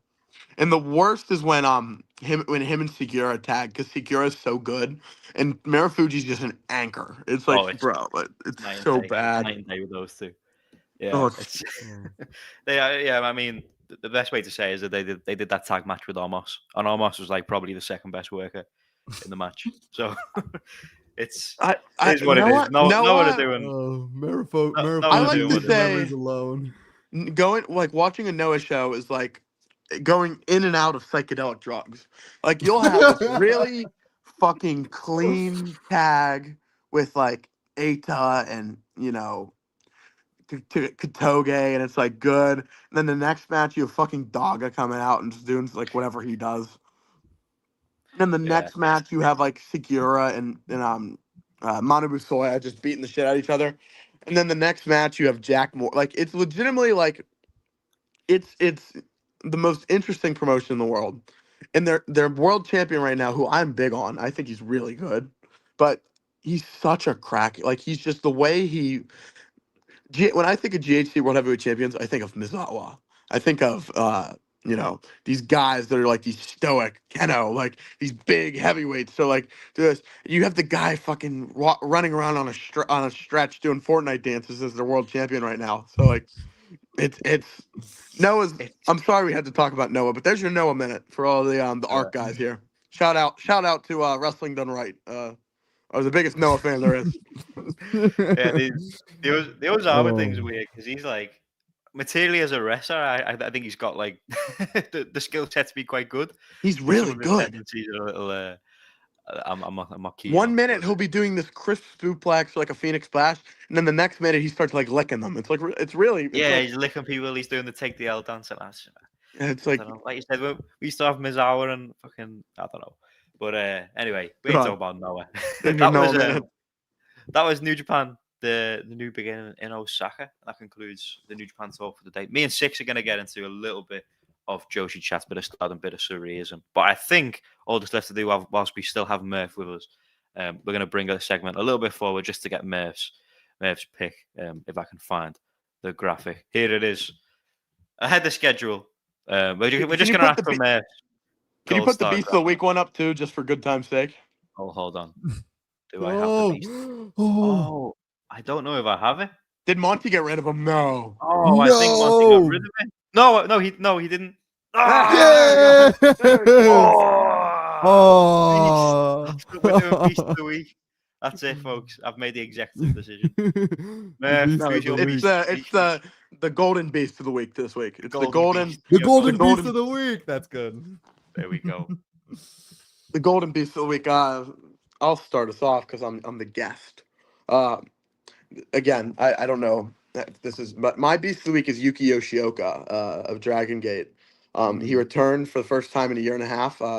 We had an eye injury, so back he's the one of the Reiwa Six of the promotion, which is like the new generation of Dragon Gate's they're built as the leaders of Dragon Gate's next generation, and it's Strong Machine J, Shun Skywalker, Kota Minoura, which he's very bad. We won't talk about that.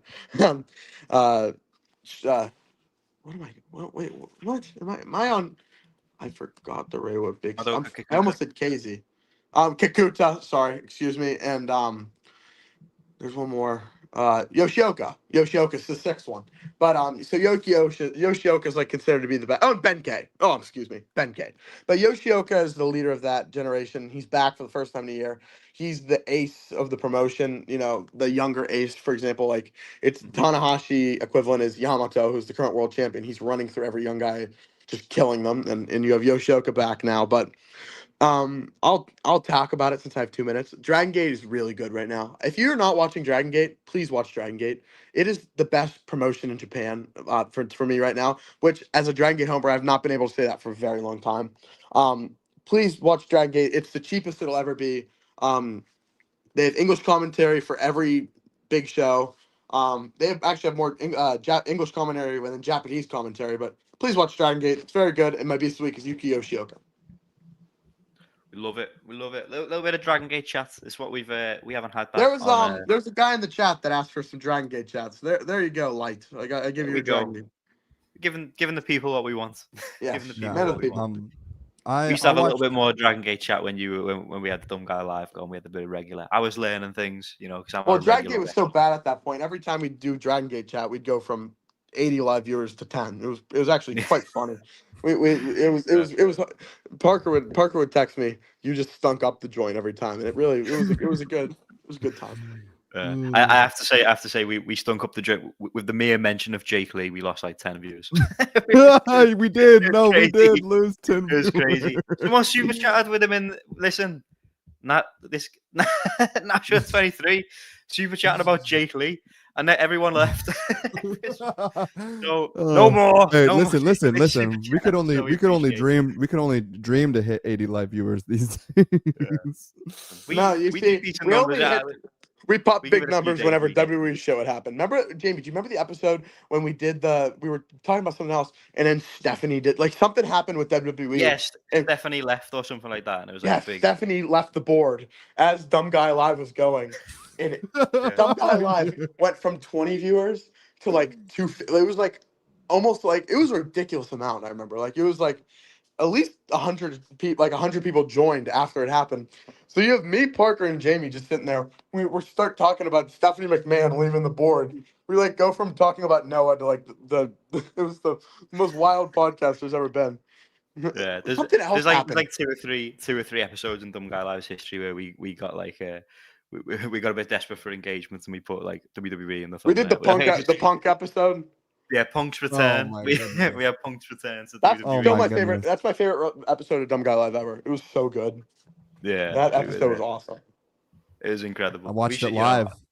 I don't know if we'll ever see that with the Gold Star podcast if we'll get to those extents, but I don't know. Maybe like I mean, with the way our luck champions works, you guys are gonna be talking when Vince croaks. Vince is gonna kick the bucket. Oh. The Gold Star podcast. Oh, the Gold Star That would podcast be- episode the day Vincent Kennedy McMahon died is going to be legendary. Vince is gonna die during the Gold Star podcast, and everyone's gonna tune into the Gold Star podcast, and you're gonna be talking about like Azumi versus fucking Miyu Amasaki, and everyone's like, Vince died, and you guys just poor Scott. So Hey, like, listen. I will the VKM pack I will be smoking live on air. Oh, it's gonna be fantastic. I mean, what one can only hope that it happens during the Gold Star, because I think we may set viewership records if we're live when he croaks it. So that'd be poetic if Vince died during the Gold Star podcast. You have like AO and Ibu, and like they're all like, yeah, they start joining, and you have to fucking. We're all, but it's like they're all joined, but it's still the Gold Star podcast. So you're just like have like 20 people. You have 20 people on the screen with the Gold Star podcast, and everyone's like, "What the hell?" That would be a little promotion. A little promotion finally made. I feel like fucking Gabe Sapolsky getting a WWE deal. We did it! Hey yo, everyone's on. We thought we were so up after that Stephanie episode, and then the next week we had like 30 live viewers, and we're like, okay, we're back. Us 30 live viewers were there each and every week. Yeah. I'm like, I gotta say, wait, Jamie, question: were we just doing the Beast of the Week and just having Murph and then doing the rest at the end of the show, or are we just doing all of them now? I'll just do mine real quick. You guys, I don't want to take away from your thing. Yeah, we'll cap ours off at the end of the show. I'm gonna depart, but thank you guys for having me on the show. It really is a good time. It's not gonna be a regular thing, obviously, because you guys have a great group, and I don't want to intrude on that. But whenever you need a guy, you know where to call. And I'm sorry to the less chaotic fans who were expecting, straightforward jumping from bit to like segment to segment, and you have to deal with my fucking bits talking about Babatunde. So, I'm sorry that. Listen, if you enjoyed me today, I have I think it's 80 episodes of Dumb Guy Live on Wrestle Purist. So tune back and watch that. And you can find me on Twitter. I can't believe I still have this fucking @ I'm surprised they tweeted on the account. My Twitter is @Soto Torn ACL. Soto ACL tear. I did this as a bit, and it was just bad. So you can follow me at Soto ACL tear. Please support these three. No one works harder. No one works harder than Scott. No one does more than Jamie, and no one just is more electric than 6-star. You don't even have Twitter anymore, right? You're just around, right? Dude, I'm on the Gold Star podcast account. You can find. Wait, Jamie, can you pull up the comment that the Wrestle Purist account put up earlier? Speaking on me not having Twitter. Support these three people. They really work hard, and they're carrying the mantle of the Wrestle Purist Token Pro podcast to show that we cover everything. So I appreciate that, and they're the best in the business. So you guys have a great day, and you go talk about my beast, Taro Okada, getting the 5-star match. Wow, Marigold writing down a 1,500 when they're. If Marigold took attendance for our podcast, it says they would say we had 10 people, even though it's only the three of us. They'd say we have 10. So enjoy the You're welcome back. You're welcome back anytime. He's left. We love Murph. In the spirit of Murph, we look at the. In the spirit of Marigold looks at our 20 live viewers. We got 200 Golden Gardeners in the chat today. Yeah. Let's go. That was an awesome time. Lying about fucking live show attendance is fucking beast. I won't have anyone tell me otherwise. That's real. That's real. Yeah, that's real wrestling. Can you put that comment back on the screen so I can read it out real quick? The Wrestle Purist one. I gotta find it again now. Hold on. That was awesome. Guys, that was while Jamie's looking for this, guys, that was legendary. That was legendary. I'm really happy I got to chat with Murph. Obviously miss Scott, but if we had to have someone come on and fill in we can't say that he filled in Scott's role. No one can replace Scott, but if someone could come in and fill in the third man booth and bring in a completely different dynamic to that show, who better to ask for than Murph? It was an awesome time. He was the guy I was looking for when I reached out to the Rest PS guys. I was like, if we can get Murph, we can get a bit of a Dumb Guy Live reunion going, then we're on to something special. So I told Murph we're always happy to have him back. But the boss man, man, 6-star, get back on Twitter and stop hiding behind the Gold Star account. I just don't know if that's happening. Now, I left wrestling Twitter for a variety of reasons. I could do I'll do my funny haha, and everyone is stinky and bad, terrible opinions. But I'll hold this up. There's a lot of transphobia on wrestling Twitter, you guys, and I've dealt with it a lot over the past 3 years. And I've deleted accounts before. I deleted accounts before. I think I was on my third iteration of my 6-star account, and I would honestly, I have been considering coming back. I think it's fun. I also, most of the interaction on most of the Gold Star account tweets coming from me. So if you get a reply from Gold Star, it's definitely from me. And I've thought about coming back because I like interacting. I miss all of my, interacting with people in the space without it just saying Gold Star podcast. But on the, and also, now the gang can all read my DMs I send to people. We got access. But they got access to the scoops. Maybe if the people actually want 6-star back on Twitter, maybe I'll come back. But I think the people are popping at me just making these podcast appearances. Yeah. So if you're hearing this and you want 6 back on Twitter, you gotta campaign. You gotta let us know in these live chats in the comments. But with that being said, maybe a $50 super chat. If you got a $50, anyway, $50 and 6 will come back. There we go. Write that down, people. I'm being so honest. I've been thinking of like a joke, like a bit like what would I? Because I remember Unpierce used to have $50 super chats and we'll sing. I was like, what can I say to the Gold Star faithful to be like, what $50 at $50 super chat and I'll do this. $50 super chat and I come back to Twitter full time. I don't know what I'll do, but listen, we need this six back on Twitter in any capacity is special. So it's great to have you on the Gold Star account, getting things going, getting things moving in 2025. I'm going to pull up a super chat from earlier in the show, finally get around to it. Because we're going to talk a little bit of Stardom after we're going to move into the sister promotion of New Japan Pro Wrestling. Chi-Town Spurs with the $5 super chat. WrestlePure regular Chi-Town Spurs.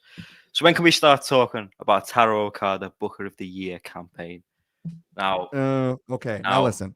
I've got a few thoughts. I'll go on. Let me take this. Hold on, first of all, because go ahead. Taro Okada was a big op of mine in 2024, and there was all sorts of dynamics going on between different promotions and tribalism and shit. But deep down, Stardom is my favorite promotion of all time. I want Stardom to be good. So the truth of it just simply came from the fact that it was not good. I wasn't shitting on them to shit on them. Stardom, we're not on fire in 2024. But big but. Dream Queendom 2024 to cap off the year. They set things in motion. They were going in the right direction. And I said that at the time when we came on the podcast. And they've hit the ground running in 2025. And they, as we're about to get into, they just had another big show with 2 great matches in particular that we're going to get into. And Stardom are on fire right now. However, it's very disrespectful of you to come on the Gold Star podcast. Super chat. We appreciate any super chat.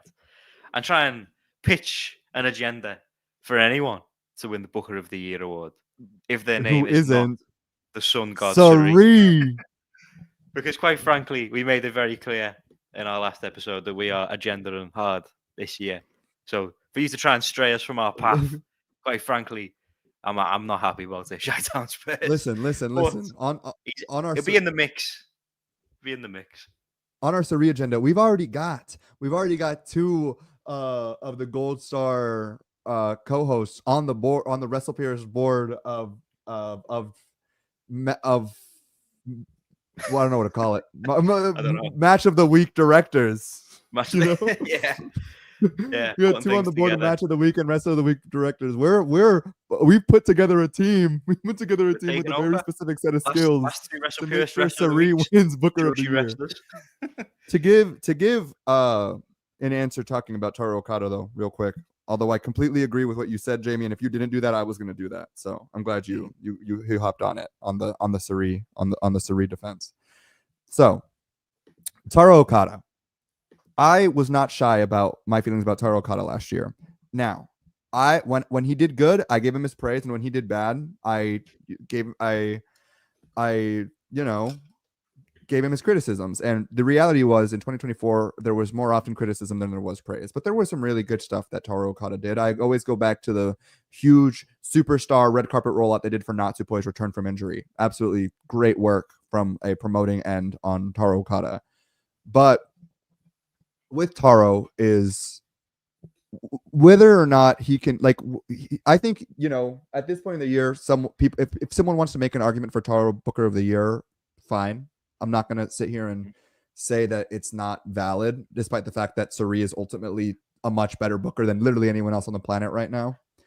But my Sari points aside, Booker of the Year ultimately, in my eyes, can't be just about pay-per-view cards and match cards, because the reality is Stardom, even at its worst, was always going to be capable of having good matches because they have the best Joshi, the best Joshi roster in the world. It's just the reality. For me, when I'm looking at Booker of the Year, I'm looking at the in between big pay-per-view cards, in between pay-per-view shows, these house shows, the way that they're structuring these stories. And I still think that's a place where Okada or Taro Okada does fall a little bit short. Mm-hmm. Does fall short. And he's lucky he has great storytellers like Tam Nakano to be able to build these stories within the promotion that the Getting this fans are off when attached Scott's to. not here.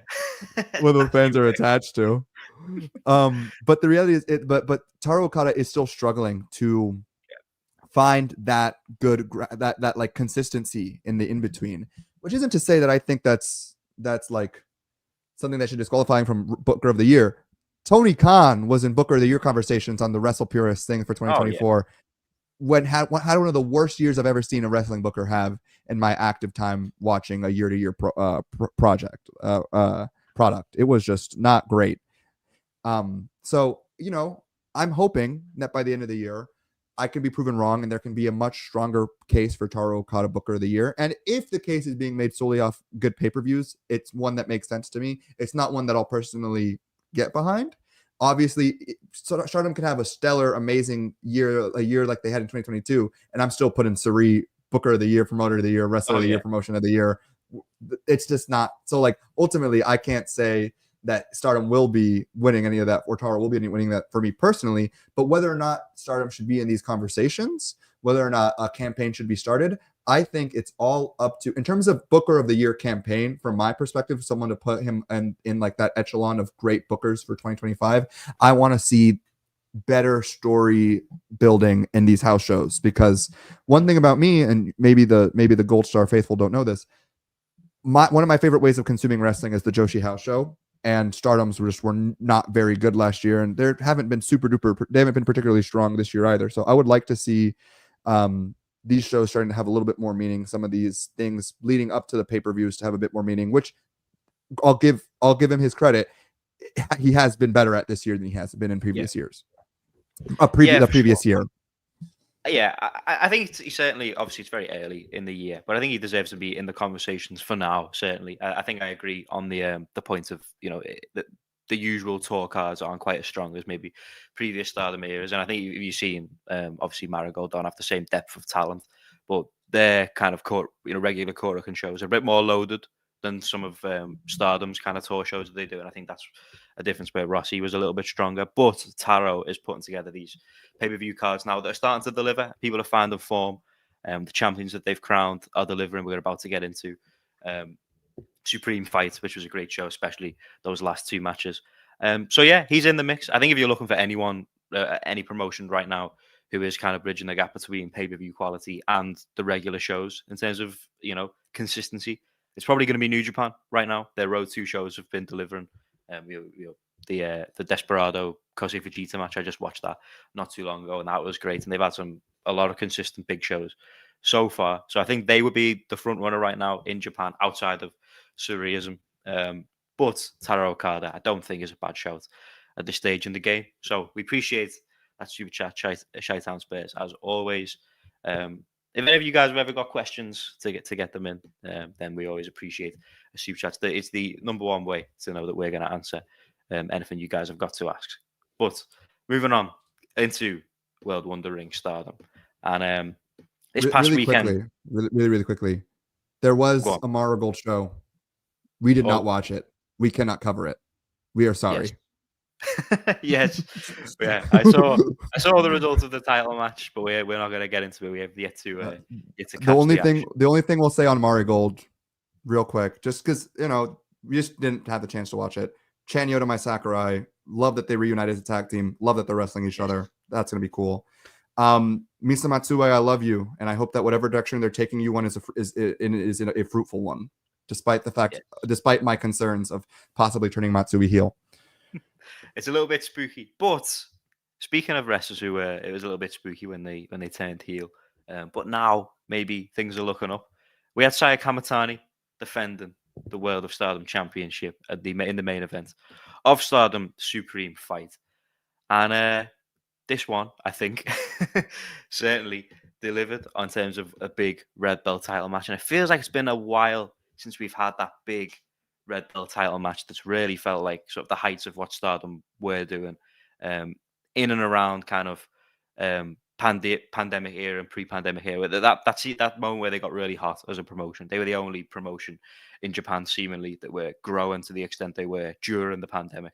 It was kind of obscene. And this one, Saya Kamatani defending that red belt against Suzu Suzuki. It was a great one. Saya Kamatani, when she turned heel, joined hate. Myself and a lot of people, I think we're very concerned about the direction, because Saya Kamatani, it seemed like the easiest thing in the world to do, for her to kind of ascend to the top of Queen's Quest, maybe win the 5-star and get that red belt and sort of rinse and repeat of what she did with the white belt. But they went in a different direction. They turned their heel, and now she's got the belt. But I thought this one delivered. I also thought Suzu Suzuki stepped up, because she's another one who, I wish was doing a lot more in this day and age. But now it seems like they're picking up a little bit. After she won the 5-star Grand Prix. She did, and then they were like, nah, we don't really, maybe not. Which she was a victim of circumstance, unfortunately. I mean, I said it at the time that Suzu should not have won the 5-star Grand Prix at that time, and she wasn't supposed to. I think it ultimately hurt her for like over a year, as we've seen that she won it then, as opposed to letting her build. But anyways, let's talk about this match. Sorry about that. For sure.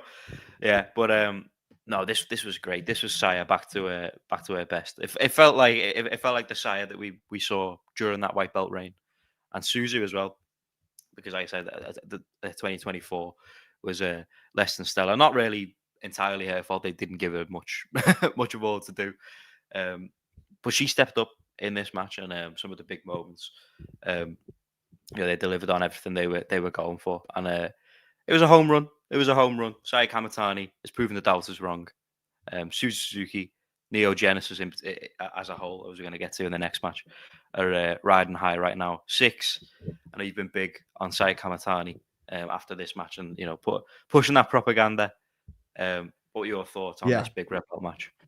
So first things first, I'm I try my best to be consistent, and obviously some of my takes that I've had over the past week have been inconsistent with some of the takes that people might remember me having end of last year. So because my taste and change, my opinion has changed and evolved over time, but that's because of specific things. So what I'm going to say right now is I hated hate with a passion when they first forged, and I hated heel Kamatani with a passion, like that direction. And I stand by it, because the initial from its initial outset, from like what it was doing at the beginning, I thought was not the best work that could be done in the promotion. Now, I think since then it's gotten a lot better, and I've become a fan. I'll admit, I'm not going to sit here and say I was wrong. What I'm not going to do is sit here and say I was wrong, because me saying I was wrong implies that I think what happened at the beginning is justifiable. It's not. The beginning of Hate's run in Stardom was not enjoyable programming, and I will stand by that. And I will stand by the fact that Saya, after coming back from injury, as much as I loved Saya Kamatani in her white belt run, after coming back from injury, Saya was struggling. She had lost her confidence. She had lost a lot of what made her outside of her presentation in ring. She had lost, and that was hard to watch, because I really liked Saya, but the reality is she was not wrestling at the same capacity that we once loved her at. And I completely understand that happens when people get injured. But the biggest part of it wasn't necessarily that she was bad now. I will say she struggled with adapting to her post-injury body for a while, and that happens again to any injured wrestler. That can happen. I'm not trying to shit on Kamatani for getting injured or for struggling to recover that injury. Like, I completely understand and empathize with that. But the reality is it was the matches. Not only was she struggling with adapting to a different style from post-injury, because she was just not capable of doing all the same exact things that she used to be able to do. The biggest, hardest part was that shattering of her confidence. And that really showed in ring and led to performances that were underwhelming. And I thought the direction taking her heel I didn't think that the way that the Stardom at the time Stardom heel wrestling style would be beneficial to her actually having good matches. I thought it would be a cheap way of working around some of the issues that I laid out. What Saya has done is evolved her style a lot to the point where she first of all, she is striking harder and stronger than she ever has before. Her hits look way sharper than they did during her peak run in 2022, but also she's able to use that confidence she used to have. Like that presentation was always one of her strongest points, and has exponentially improved upon that with this character, with this heel character. And I think it's amazing work she's doing both in ring and out of ring to present herself and her faction as the force that runs Stardom. And I'm glad to see that it got here, because like I said, it started off really shaky, including some of the stuff that heel Sai was doing. I was making fun of the thing, the tongue and eye thing, and I stand by that because that wasn't really meaningful or like, to me, striking character work. I love the tongue and the eyelid thing now because the character work has improved so much that feels, put it all together, yeah, and it become much more defined. It's become much more defined. I'm very happy to see where Saya is right now, and it's crazy. In around a month since she won the title, even in that month, the way that her character and her in-ring has improved is insane to me. And I am beyond happy to see her in this role now. And I didn't think I would be saying that when Hate initially came out. I wasn't feeling that way when Saya was initially made to be the challenger for Tam Nakano. But I am very happy to see where it is all at now. I will admit that ultimately Hate has been doing good work. I'm not going to try to overcorrect. I still think there's some things with Hate that can be improved upon still, but I think that is something that's going to happen naturally over time, especially with Saya Kamatani leading this group. I've been talking a lot about Saya Kamatani. Suzu Suzuki, oh my goodness. Mm-hmm. Oh my goodness, what an amazing performance she had in this match. She is someone who has been cold in Stardom for well over a year. The crowd hasn't been reacting huge to her the way they were prior to her winning the 5-star.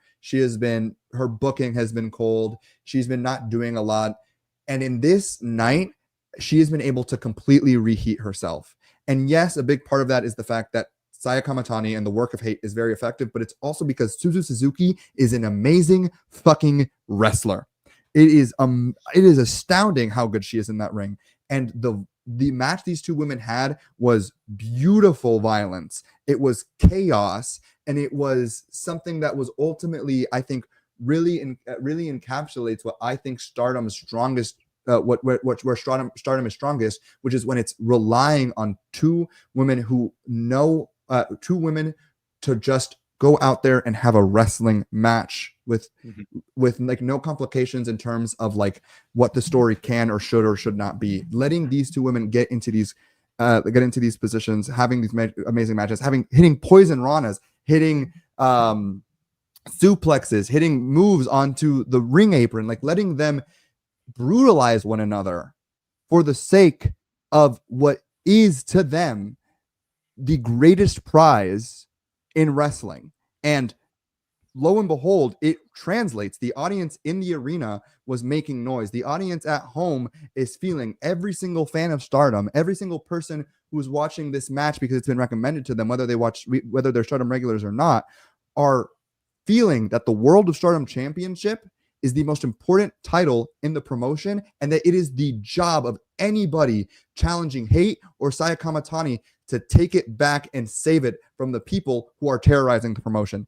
Amazing work, not just in solidifying Hate, not just in solidifying Saya Kamatani, not just in solidifying Suzu Suzuki, but in solidifying once again the World of Stardom title as something that is worth giving up your life for. That is something that the point was made. And I love Tam Nakano, but the reality is that the way that the title itself has been booked and treated, and this is not just the World of Stardom title, this is both the World and the Wonder. The titles and the way the titles in Stardom have been treated is as accessories. I think right now we're seeing the titles being treated as prizes once again. Yeah. And here's the thing. I love Natsupoi, and I will get to talking about that in a second. But the way that her white belt reign was handled was subpar, and that is on Taro Okada's booking. That's not on Natsupoi as a wrestler. Tam Nakano and her World of Stardom title reign, the booking of it was not the strongest it could have been. And I'm happy to see the elements of it that were strong. Shout out Tam Nakano and her amazing storytelling.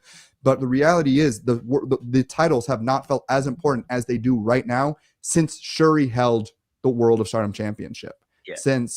And it's been being said, I think this is the best World of Stardom title match since Shuri dropped the title, since Shuri had an amazing match at the end of the year of 2022. And that's all I'm going to say on that match for the time being.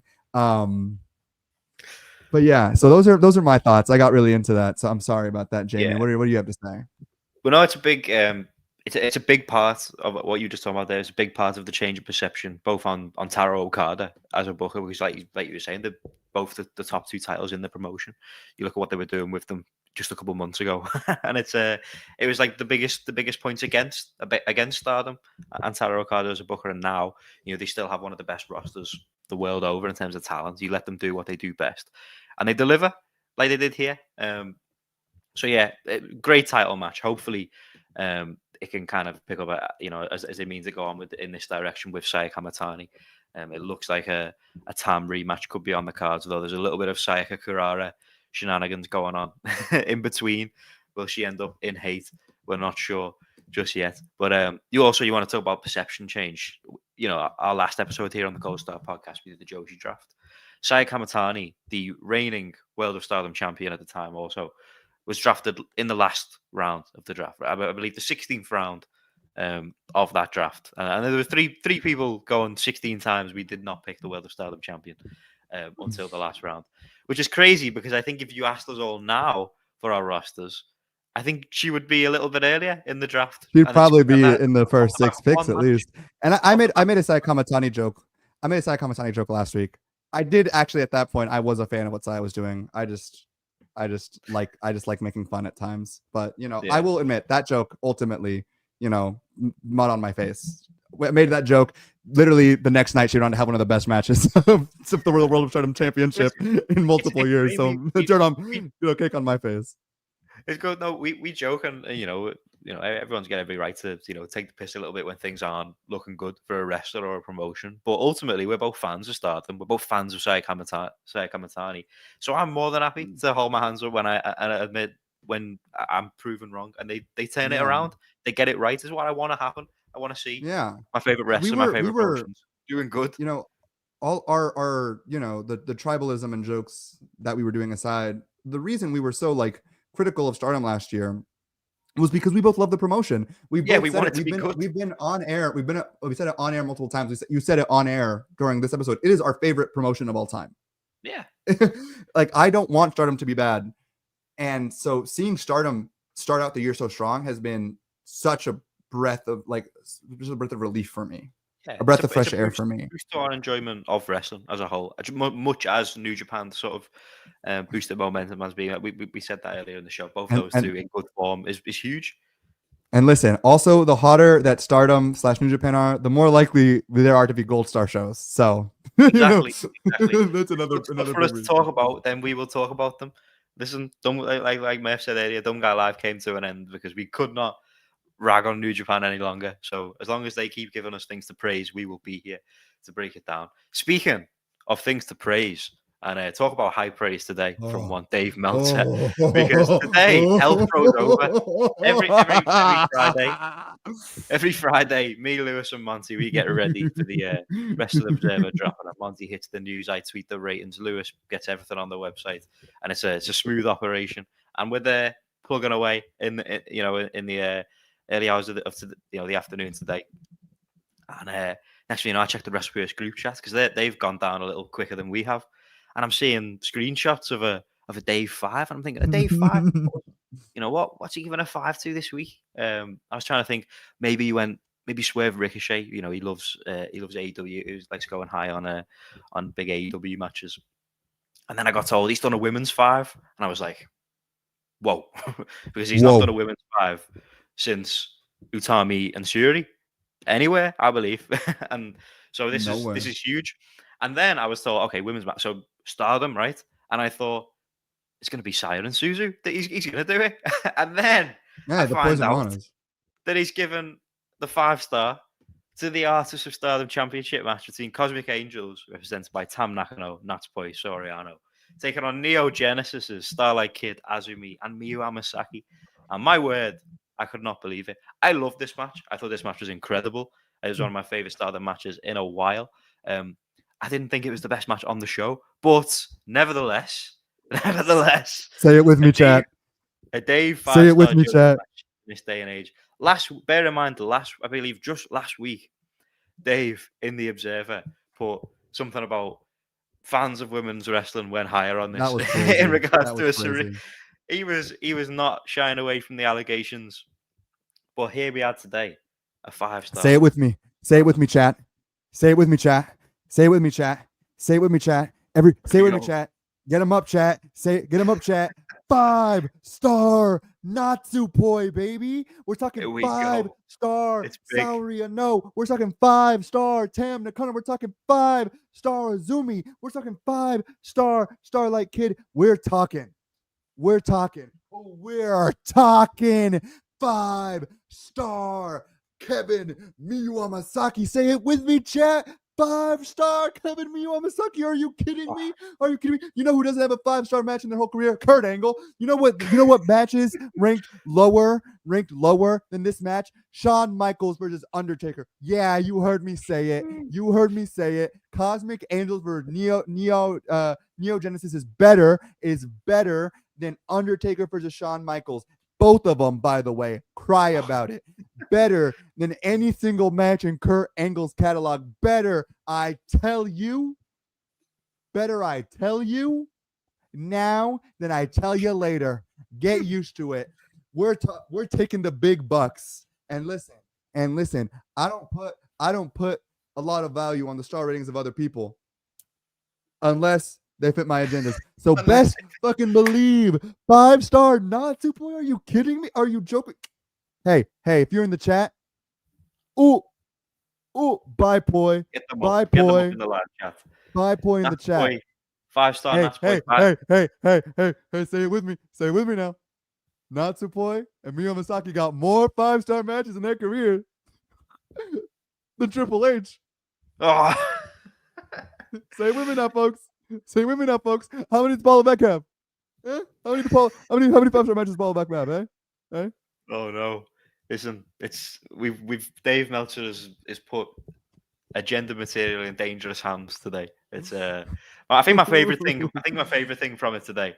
I know you've engaged in this yourself, Six, but the scramble to declare who is responsible for the 5s. I've seen the Poi tribe have come out, a lot of big Azumi fans.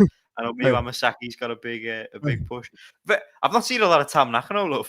to be honest, hey, she's the biggest name in the. I gave it to all. Hey, I gave it to all the women in the crowd because one thing about me, I'm a feminist. I love women, and I think all women are 5-star wrestlers. That's not true. Actually, there are a lot of women who are not 5-star wrestlers. There's quite a few bad ones actually. But I do. I'll say it with my whole chest. The most consistently, the greatest wrestlers in the world are Joshi wrestlers. Yes. But anywho, and on your point about scrambling, everyone go to the Gold Star Podcast Twitter account, and you can see that, in my opinion, what I gave the credit to, those Natsupoi Starlight Kid minutes. Ooh. Oh yeah. Ooh. There was a lot of great interactions in this one. I loved fed. Azumi and Soriano mixing it up in that closing. Oh, Neo Genesis, but listen, Neo Genesis and Kozuin, the two best factions in Stardom, in my humble opinion, went out there and had a great match to the surprise of nobody. Now I gotta say, like speaking about the actual match itself, setting aside the Dave Meltzer of it all, Starlight Kid, she's crazy. No, she's brutal. She's brutal. No, let me get into it a little bit. She's a killer. No, she is. Say it with me, folks. Starlight Kid does not mess around. She is a killer because She took both, not one, but 2 belts off Natsupoi's shoulders. Is that not crazy to anybody else? Starlight Kid beat Natsupoi for the white belt, and then they beat Cosmic Angels for the artist trios, and went to get the orange belt that Natsupoi had, and held both the belts in her face. That's so disrespectful. That's just insane. Like, no, but like that was just a violation, a massacre. You already won. The bell already rung. The damage was done. Like, what are we doing here? It's elite level hating. It's elite level hate. I don't know where we all listen.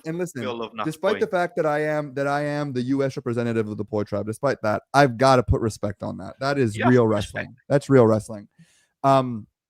I think I saw someone on Twitter say, and I'm blanking on the @ so if someone knows the tweet I'm talking about and wants to give the @ and give them credit, someone said that Starlight Kid's best rival, best in-ring chemistry is Natsupoi. It's not Azumi. And I love SLK and Azumi. You will never be able to take away SLK and Azumi as like, they've been called the Wonder Twins for a reason, right? But I've got to say, like the stuff between SLK and Natsupoi dating back multiple years to the high-speed championship has been nothing short of stellar. Has been absolutely tremendous. And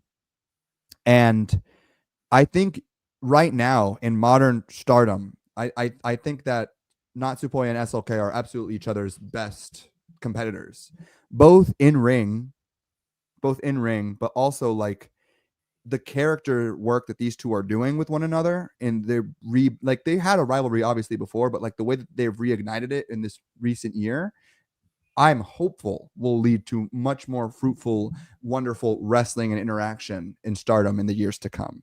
So yeah, it was a great match. I don't know what you can say about it outside of it was a match absolutely deserving of 5 stars. Listen, there's been a lot of great. It was one of the things that popped me about the Dave rating, and not to stick on the Dave rating too long, but it was a big talking point of today.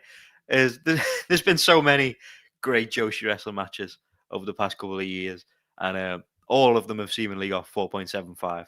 And I don't know who what Dave is up to when he watched this match, but he seems to love this one a lot more than a big couple. So shout out to all 6 in this match. I echo everything you said. All the interaction. I'm gonna say another thing real quick. A few more things about this match, and then we'll. I don't want to harp too long. We're already at 2 hours. Oh my goodness! It's a big day. It's a big day for the Poi tribe. Well, this is actually not even like a Poi tribe point, despite the fact that Natsupoi SLK minutes, have fed my families for generations. The Azumi and Sayori stuff to close off the match. Oh my goodness! I love Sayori. I know so much. She hasn't had like. I don't think that 2024 was particularly her best year. Yeah. She suffered from the mismanagement of the belts for sure. Yeah. But like my favorite work with her in Stardom has been her tag team work, and this was just another great example of it. She absolutely was an MVP in this match. Like, we made that joke giving everyone their much due deserved flowers, their 5-star flowers and all. But I think Sayori and Azumi absolutely, like, their closing stretch in that match was something phenomenal. Mm-hmm. For those who haven't read the Joshi Informer yet, you should. But they make the point in it that this is one of, if not the best Artist of Stardom championship match in history. And honestly, I'm struggling to think of a single Artist of Stardom championship match that, for my own enjoyment, I think is better than the one that I watched last night. Not last night, the one that I watched this past weekend. Yeah, no, for sure. It's the type of match.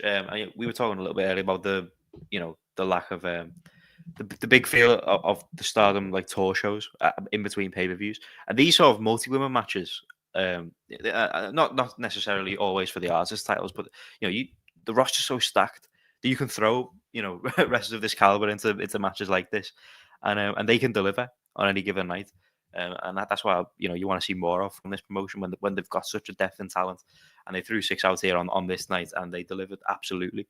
One of the best matches in Stardom for a good minute. Even if I enjoyed the main event a little bit more. But I think as far as two closing matches on a show go, I don't think you're gonna find many better than this show right here.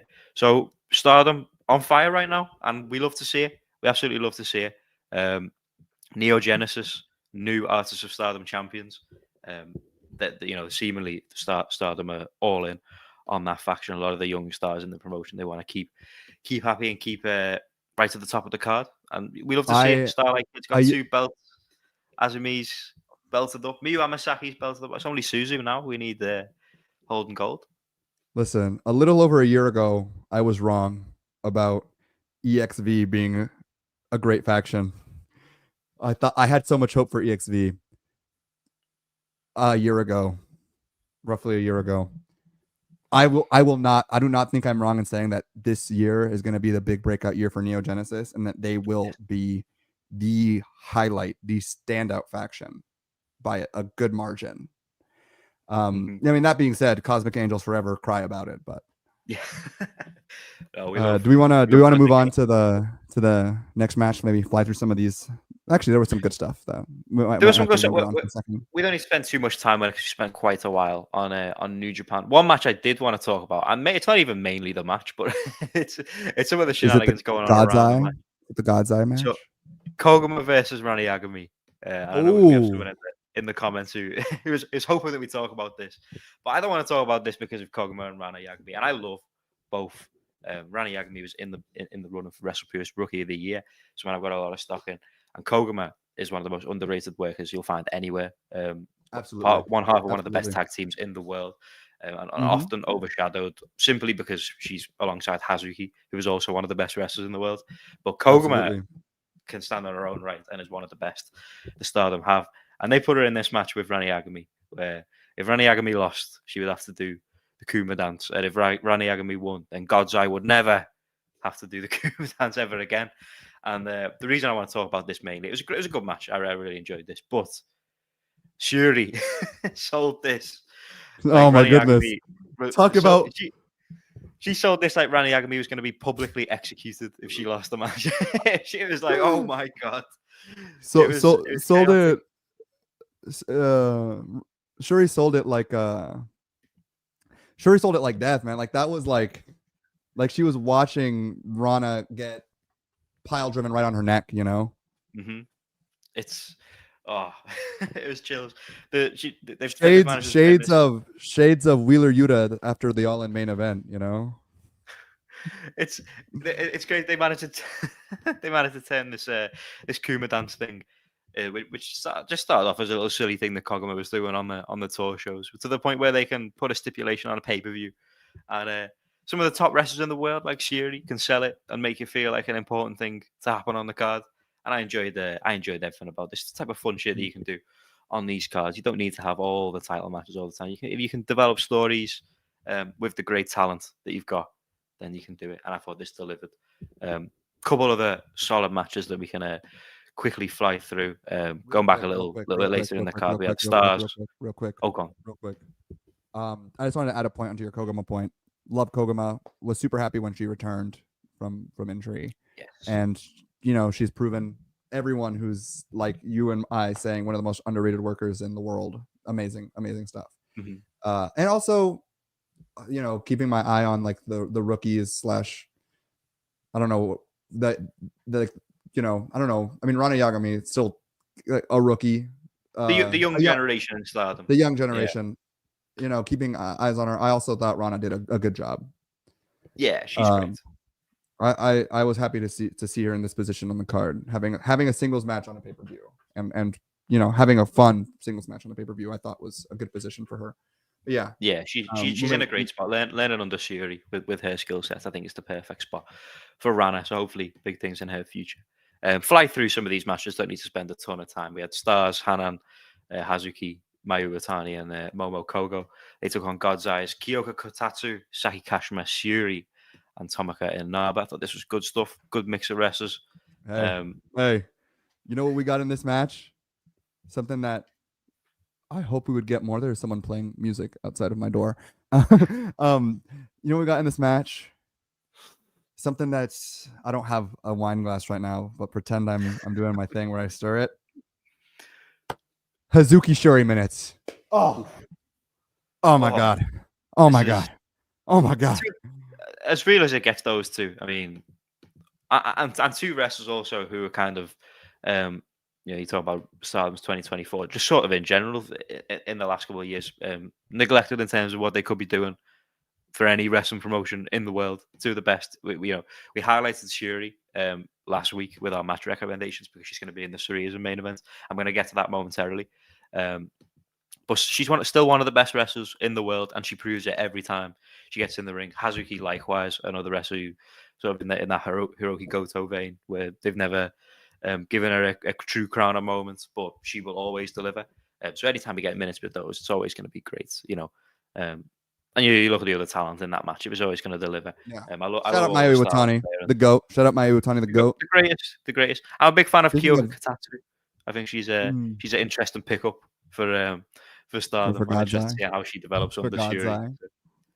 it's a Oh, it's a good signing, but Shuri, elsewhere we'll just fly through. Shuri's cooking up a generation of real strikers. I'm real excited. It's impressive. I remember when God's Eye first got going for quite some time. They were very thin. They're very, very thin in terms of the numbers in their faction. They had like three. I mean, yeah, to be fair, it makes sense. It makes sense. It's, the whole gimmick of the faction is it's the women chosen by God. Yeah, you don't want to be. You A can't just be handful of picking those. There's anyone. only a handful of those, There's only a handful of those. But they've expanded their ranks and they're cooking right now. They're cooking. Stardom's factions right now are in a good moment. Some interesting things going on. Let's talk about the post-match angle now. Oh, I will let you take it away. Yeah. Cool. So for returning from being away for a few months was Konami, who attacked Shuri, and members of Hate came in and attacked God's Eye, which is kind of picking back up where they left off with Konami and Shuri feud prior to Konami. Konami was injured, correct? Yeah, she was. Yeah. I don't know if it was. They had their. I can't even think of the name of them. There's like the shoot style match, and it ended in like less than a minute. Yeah. Thanks. So we're getting back there. That was one of the unfortunate spots on the on the Dream Queendom card, but we're picking back up. So yeah, which I'm happy to see Konami back. I think Konami was doing good work. Konami was doing good work prior to the injury. So I've always been a big fan of Konami, and she was someone who, my enjoyment of Stardom suffered when I wasn't enjoying Hate, and they had Konami in the mix, and and I because I thought she was a perfect fit for God's Eye. So when she kind of jumped, I agree, into the faction that I wasn't really enjoying, that hurt my enjoyment of Stardom a little bit. I liked the Konami Shuri stuff, but I do remember when Konami left, I was like, why? Konami was doing like and Konami was and is an amazing pick for God's Eye. Oh yeah. I'm happy to see it kicking off, and also with like a much hotter Hate right now. Yeah, much hotter Hate right now. So I'm hoping that because Hate is focusing on Shuri, that Shuri's going to have a much more prominent year this year. I think Shuri's been on the back burner for too long. Yeah, and we can't be having her on the bench for too long. You need to get her in the starting lineup. She's a top player. She needs to be in the big spots, the big main events. We're going to get to Surrealism momentarily. We'll just fight through the rest of this card. Yeah, I'm going to speed through some things real quick. I imagine Hate versus Cosmic Angels. There's not much to talk about there. Love the Young Angels. Sayaka Kurara and Aya Sakura did amazing stuff. Of course they did. Oh my goodness, we didn't talk about the World of Stardom post-match stuff with Sayaka Kurara. I mentioned it briefly, but we didn't get into it in detail. Oh my goodness. So custody of Sayaka Kurara. Custody of Sayaka Kurara. Custody of Sayaka Kurara tag team match. My thoughts. This isn't just me being a Cosmic Angel stan, which I am, and I admit it. I do think her and Cosmic Angels is the best place for her. Like if I were to step back, right? If I were to step back and try to take an as objective stance as I can take, because I admit I have my bias as a Kozuin stan, but like looking at what she does, the kind of presence she brings into the ring, the kind of energy that she has, her also like the dynamics that she has with the people in Kozuin, I think she's absolutely someone to keep there. I do think they win, and I do think Tam Nakano gets a rematch for the title match, which she loses. That's what I think happens. That being said, Sayaka Kurara is amazing. If she ends up in Hate, I'm sure she'll do amazing there too. I do think it would be a bit of an, I don't want to say an own goal. I don't know if that's an overreaction, but it would be a bit of like, I do think I'll use own goal for, because I can't think of a better alternative. It'd be an unnecessary own goal here to split up the Young Angels, who I think are like, the Young Angels are one of the most entertaining tag teams in the entire promotion. Not just talking New Blood division, I'm talking the whole promotion. They are so entertaining to watch, seeing their growth and their chemistry and the way they work together. It would be such a it would just be such a shame to break those two apart. And I think it would come at the expense of the development of both Aya Sakura and Sayaka Kurara, to split them apart before they ever won the New Blood tag titles. Like, that would be a shame. Mm-hmm.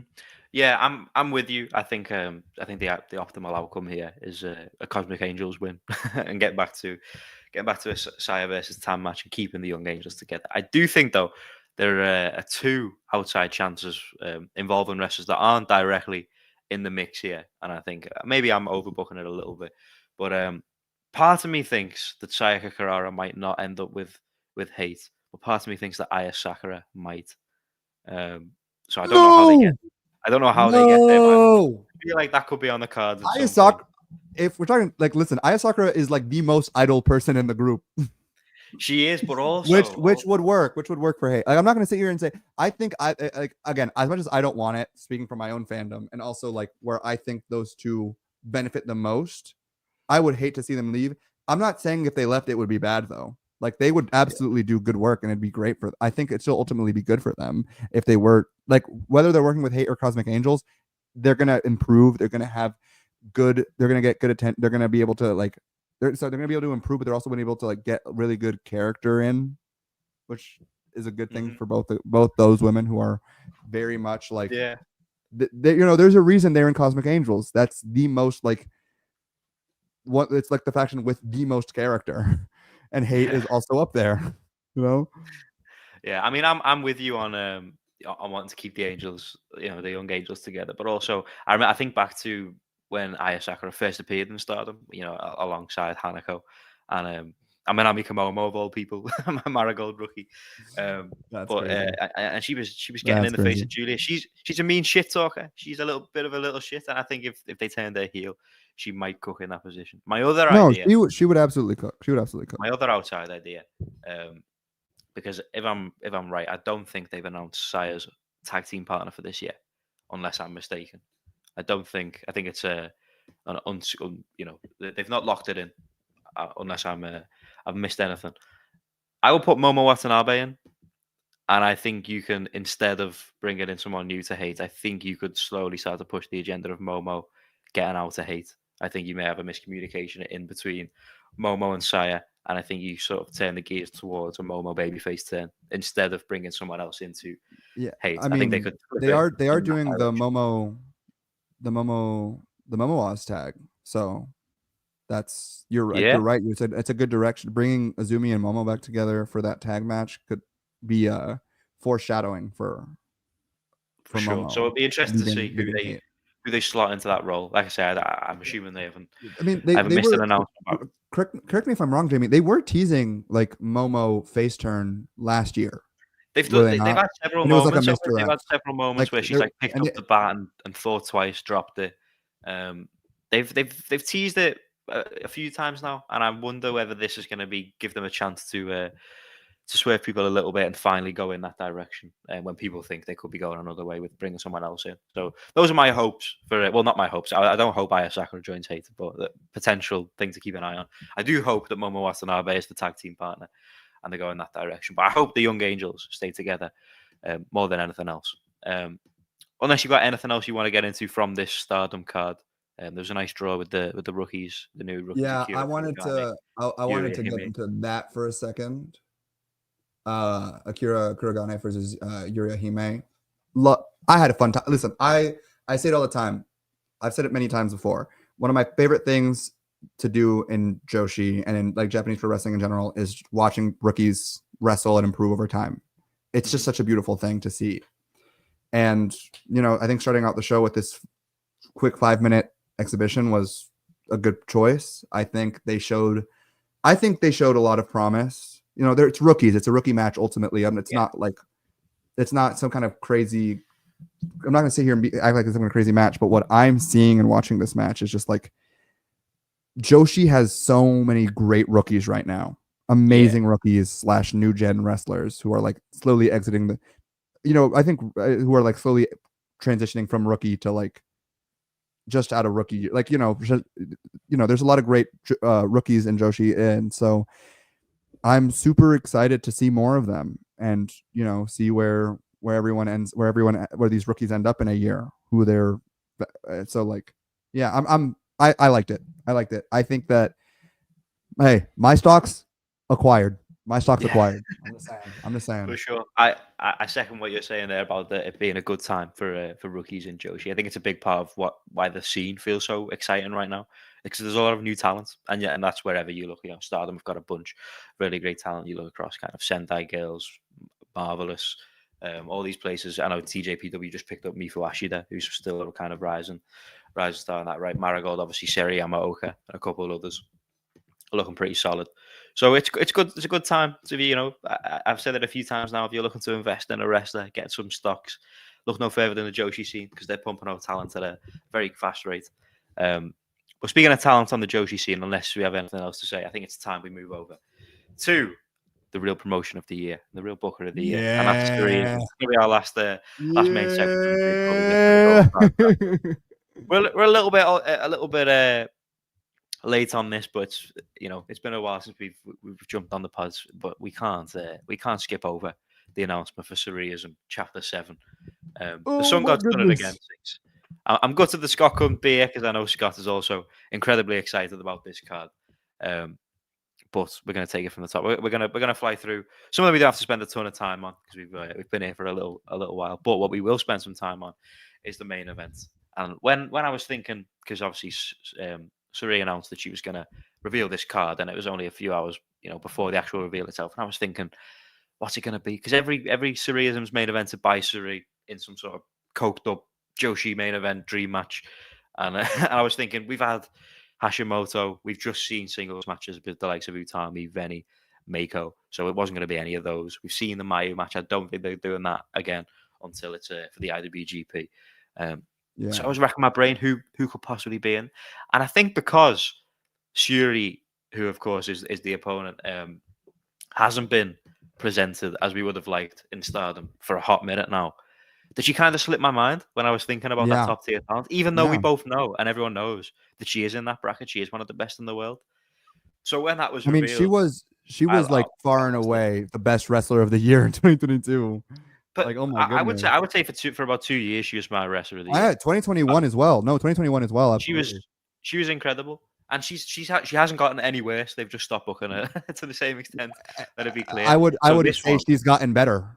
Yeah, she's around that game. She's incredible. So when you put someone like Shuri, who is one of the absolute best in the world on any given night, up against Suri, who right now I would say is operating as the best wrestler in the world. But not only that, you put them in front of a Suriism crowd, which, like we said last time on the podcast, is consistently one of the hottest crowds in Japan anywhere. Mm-hmm.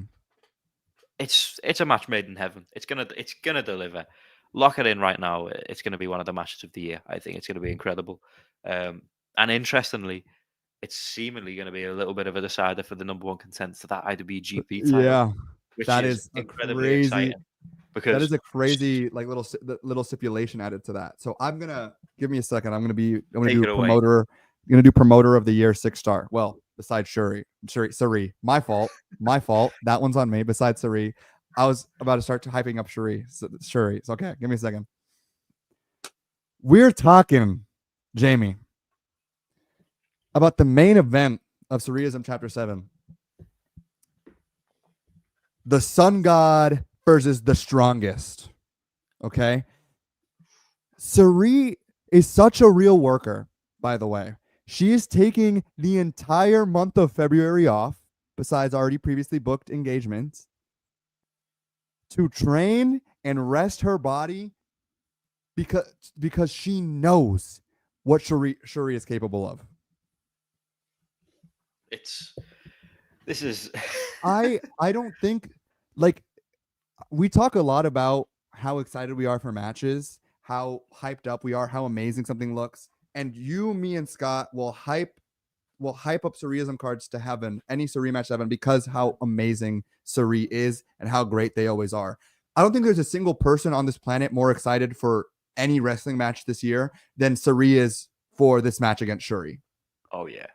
Like, you can tell in the way, in like from the press conference, the way she's talked about the match since, the way that she's spoken about her preparations and interviews, how seriously she's treating Shuri as a opponent and as a booked talent.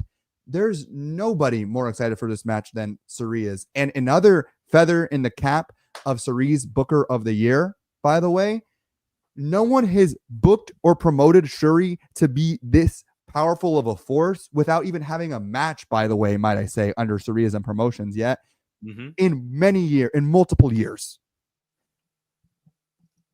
From the night of the press conference, just Suri, the seriousness Suri is taking this match with, even though I have never, like, we both admit, like, Shuri has been underutilized, right? Both of us being fully aware that Shuri is one of the best wrestlers in the world. And I think more than most over the years have paid attention to Shuri, just because I have such a deep love for Shuri, for Shuri. Not to say that other people don't. It's just like the same way I would give like attention to Natsupoi when she was doing nothing in multi-woman tag matches, is the kind of attention I was giving to Shuri. Well, I shouldn't say nothing, doing great work, but wasn't being booked meaningfully. Even when Shuri wasn't being booked meaningfully, I was, steady on my train with Shuri. But that's not the point. I digress. I, who've been hotter on Shuri than most in terms of like what she's been doing, even though I'm been critical of her booking, am seeing what they're doing now, and it's just like, wow, this I think the way that Suri has treated this match has reminded people that Shuri is a star. Yes. Like, everyone knows that she's a great wrestler, that she's a star. I think this has reminded everyone, is what I've been trying to say. This has reminded everyone of her star power. Because, like, you see the way Suri is treating this as a booker and promoter and as an opponent, and you're like, yeah, that's fucking Shuri. Like, of course you would take a month off, because you're stepping into the ring with an animal, with a beast, with the strongest. Like, this is amazing stuff. And this is Suri who regularly wrestles Chihiro Hashimoto. This is Suri who wrestles Mayu Iwatani. This is Suri who wrestles Benny. Like, this is Suri who wrestled Michael Sotomaro. This is Suri who's wrestling the greatest wrestlers in the scene today, giving them their dues, giving them their props and their respect, and still saying, above all, Shuri is the one I need to be the most prepared for of anybody else. Shuri is the one I have to make sure I'm on my top game for. It is amazing. And then obviously the added stipulation of the IWGP being the next IWGP Women's Championship contender, a title that both women have spoken at length about taking very seriously, about appreciating, about it, how much it means to the both of them. Oh my goodness. I think so not only I think this is probably going to be my match of the year up to the point when it happens.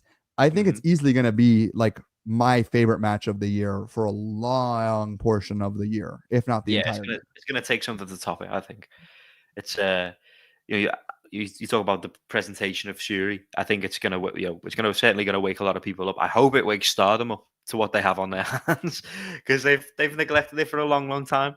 Shuri is absolutely the top tier of talent, and when you present her in this manner, it's believable.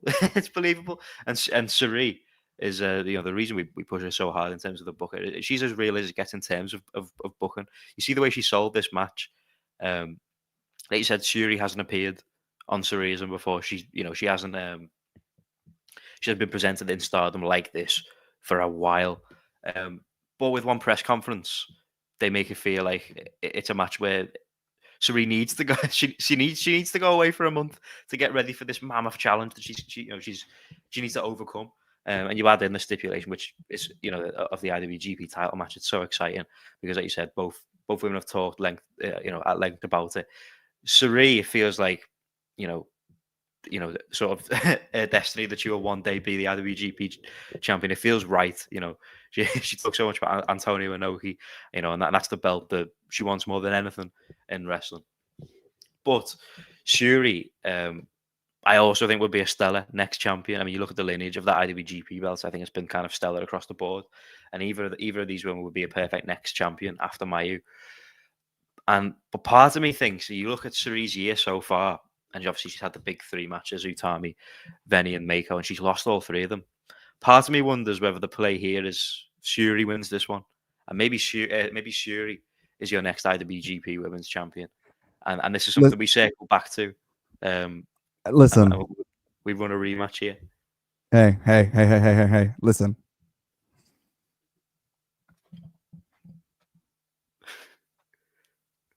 Just making sure there's no black vans around my corner, right? Shuri wins here. Shuri wins the IWGP. Hey, we main event in Sumo Hall in December, bro. That's what I'm talking about. Hey, listen. Not that. Here's my thing. There is a world out there where New Japan, the IWGP, to have time and give them time in the dome. That would move me. It would move me only if they actually got proper time and respect in the dome, which they don't, which makes me sad. Suri at the dome would be, I think Suri at the dome would be legiondary. It would be godly, and it's a wrestling venue that is deserving. Suri is deserving of working that legendary venue, and it would just feel perfect, especially with Shuri in the mix. If they can run that at the dome, I'll be more than happy. I will say I think it'd be a shame for Suri to not have like a proper match in the current dome before it's what is the word I'm looking for? It's revitalized. Yeah. It's a legendary venue. That's we're adding that to the list of agendas for 2025. Suri at the Tokyo Dome. I don't know who we got to speak to, but we're imploring whoever's watching to put that out there. But this card is stacked. Elsewhere on the card, we had Miku Kanai wrestling a mystery opponent, and we gave it a few days, and Suri delivered the goods because, just as we talked about earlier, we've got another big moment for the Poi tribe because Natsupoi is jumping back in. Bye, Poi. Yeah, I enjoy. Yeah. One of my favorite things about these Suriism cards at the moment is noting down when sometimes you get a Stardom card, sometimes you get a Marigold card. This one's a Stardom card. That's awesome. That's awesome. We got Stardom wrestlers on this one. And Natsupoi, whenever there's going to be Stardom wrestlers on a Suriism, Natsupoi is going to be there because those two are the best pair, Suri and Natsupoi, best friends. So of course Natsupoi is there, and I love this matchmaking because another one of my favorite things, and I've talked about this before on the pod, that I love about Suriism are the regular youngsters that we see. I always highlight Chi-Chi, Kazuna Tanaka, people like this. Miku Kanai is very quickly becoming one of those. I enjoyed their match with Victoria Yuzuki last time out, and I love this matchmaking because I think this is going to be a great one. Again, I do too. I think Natsupoi is going to give her a lot, and I think it's going to be a great showcase for Miku Kanai. Natsupoi and Suri, best friends, for lifers, and every instance Natsupoi has had. Every opportunity Natsupoi has had to wrestle for Suriism, she's delivered. She always goes out there and puts her best foot forward for her best friend, and I'm expecting no less from this match. I think this is going to be very good. Like, I think that this will be a really, really good match for Kanai specifically. I'm really, really looking forward to seeing what Natsupoi can get out of her. Because Natsupoi, a very underrated thing about Natsupoi that people don't talk about, she's one of the best wrestlers to put with rookies or those with in their new gen years. One of the best wrestlers to put with rookies and new gen year wrestlers, because she's able to extrapolate the best out of them and give them enough, both Mhm. like in the match, give them enough of selling, because she's another thing, not supposed to be one of the Yeah. best sellers in the industry, but also give them enough in terms of like opportunities to learn and grow and to shine, because Natsupoi's wrestling style is so complementary to like any wrestler you can put her in the ring with. It's very, very selfless. And I think this is a really, really good match for Kanai. I think it can be the best match that Kanai has had in Surrealism. Yeah, I think it's going to be another big breakout. For Miku Kanai is one of the most exciting talents on the scene right now. But speaking of great matchmaking from Suri, I love this tag team match that we've got next up, because we've got, again, Surrealism regular Chi. She's teaming. Yeah, baby. The Barbie girl of Joshi Wrestling. She's teaming with Dash Chizako of Sendai Girls, and they're taking on Veni and Honori Hana. And I love this pairing. You've got two kind of veterans on the scene. You know, there's two of the top talents on either end in terms of Veni and Dash Chizako, and then you've got two of the most exciting talents alongside them, and in Chi and Honori Hana. Honori Hana, who of course was away from wrestling for a good minute, Yeah. a couple of years. Happy she's back. Happy she's back. One of my favorite stories in wrestling in recent times. Her being back is great for the scene. Another great addition, and a great addition to Surrealism, because she's on back-to-back cards now. Absolutely. So hopefully she's going to be in and around these shows more and more. And what a match to be in. Veni coming off beating Suri. Beating Suri, yeah. I am. Chi stocks as high as they've ever been right now. Oh my goodness. I bought Chi stocks. Mainstream. I don't even remember. I bought Chi stocks well over a year, maybe 2 years ago now. Oh my goodness. Oh my goodness. I have never. The return on investment has been spectacular. It's been spectacular. Chi, we're gonna get. Hey, Chi, we're gonna get you. Trust. We're gonna get you Wrestle Purist Wrestler of the Week. Trust. Yes, it will happen. I don't know if it'll happen this week, because I think you not this week. You can't look further than the main event. But yeah, it's not happening. It is coming. It is coming, and by the end of 2027 at the latest, we'll get at least one. I think we can get it by the end of 2026. I think it may be even. I think it may be even. So there's a lot of believers in Chi amongst wrestle purists, and when Suri is one of your biggest believers, then you're onto something special. So I'm looking forward to this one a lot. Dash Chizako, by the way, I remember killing Chi in one of Chi's first matches. Yep. So very interesting pair, and after seeing the growth of Chi, seeing how those two pair up. But in terms of this match, I'm really, really, really, again, wine glass, you guys. Oh yeah, that's what it's all about. Veni Chi minutes. Ooh. Now it doesn't get much better than that. Now does it, folks? It's what it's all about. This is what Suri delivers. This is why when people bring up these Taro Okadas and Gedos, it's like, okay, they're on good form, but we're operating on a different level right here with Suri. That's what I'm saying. So we have to respect. 2 more matches on the card. Another tag team match. Bit of a legends pairing here. Jaguar Yokota, Kaoru Ito, taking on Kohaku and Yurika Oka. Another Surrealism regular. I think this will be pretty fun. Jaguar Yokota, I enjoyed their work in the last Surrealism, and Kaoru Ito's coming off that great tag with Bozilla. And I think, I love both wrestlers on the other end, but Yurika Oka in particular, I think going up against these two legends is going to be. I'm very excited. No, I'm very excited. I love this. Kohaku getting the spots, always great. I love seeing her in big spots. I've seen her pop up in Stardom a couple of times now, so her making a Surrealism card is good shit. Yeah, no, this is good stuff. Shout out, Jaguar Yokota, 6-star promotions, headline wrestler. Yeah. Yeah. No, I'm looking. One of the legends of the scene. It's always good seeing her pop up here.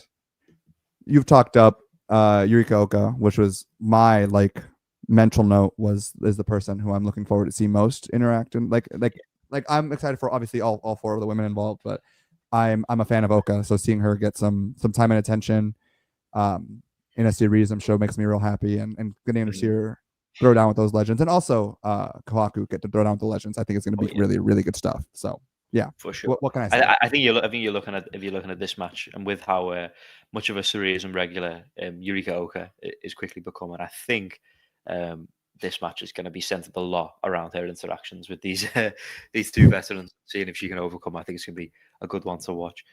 Presumably opening up the card here is going to be Misa Kagura versus Shah. Shah, who missed out last time on Sureism. And it led to the Miku Kanai Yuzuki match. So it's good to see Shah back in the mix, and I'm a big fan of Misa Kagura also. So this is a fun one to open it up. Hey, JTO. Shout out JTO. JTO representation. It's what we do with Sureism. We bring together the scene. Like you just don't see this anywhere else. You know what? Suri, the sun god. Oh no! Technical difficulties. We were about to have a big propaganda session, which is always appreciated. It's all gone to shit, unfortunately.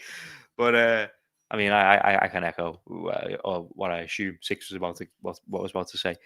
Suri, she puts together these cards. She brings together people from right across the scene. Puts on these matches that you just don't find anywhere else, and they always deliver, and they're special. Are we back? We're not back. I can't hear you, Six. This is devastating. It's devastating. Solo pod to close us out. But I mean, there's a 5-match card, and you're going to have a stellar atmosphere as always. So this is going to be one you're going to have to tune into this one, folks. Suri has done it again. Every time we have a Suriism, I just greatly anticipate the next Suriism. So set your calendars. March 10th.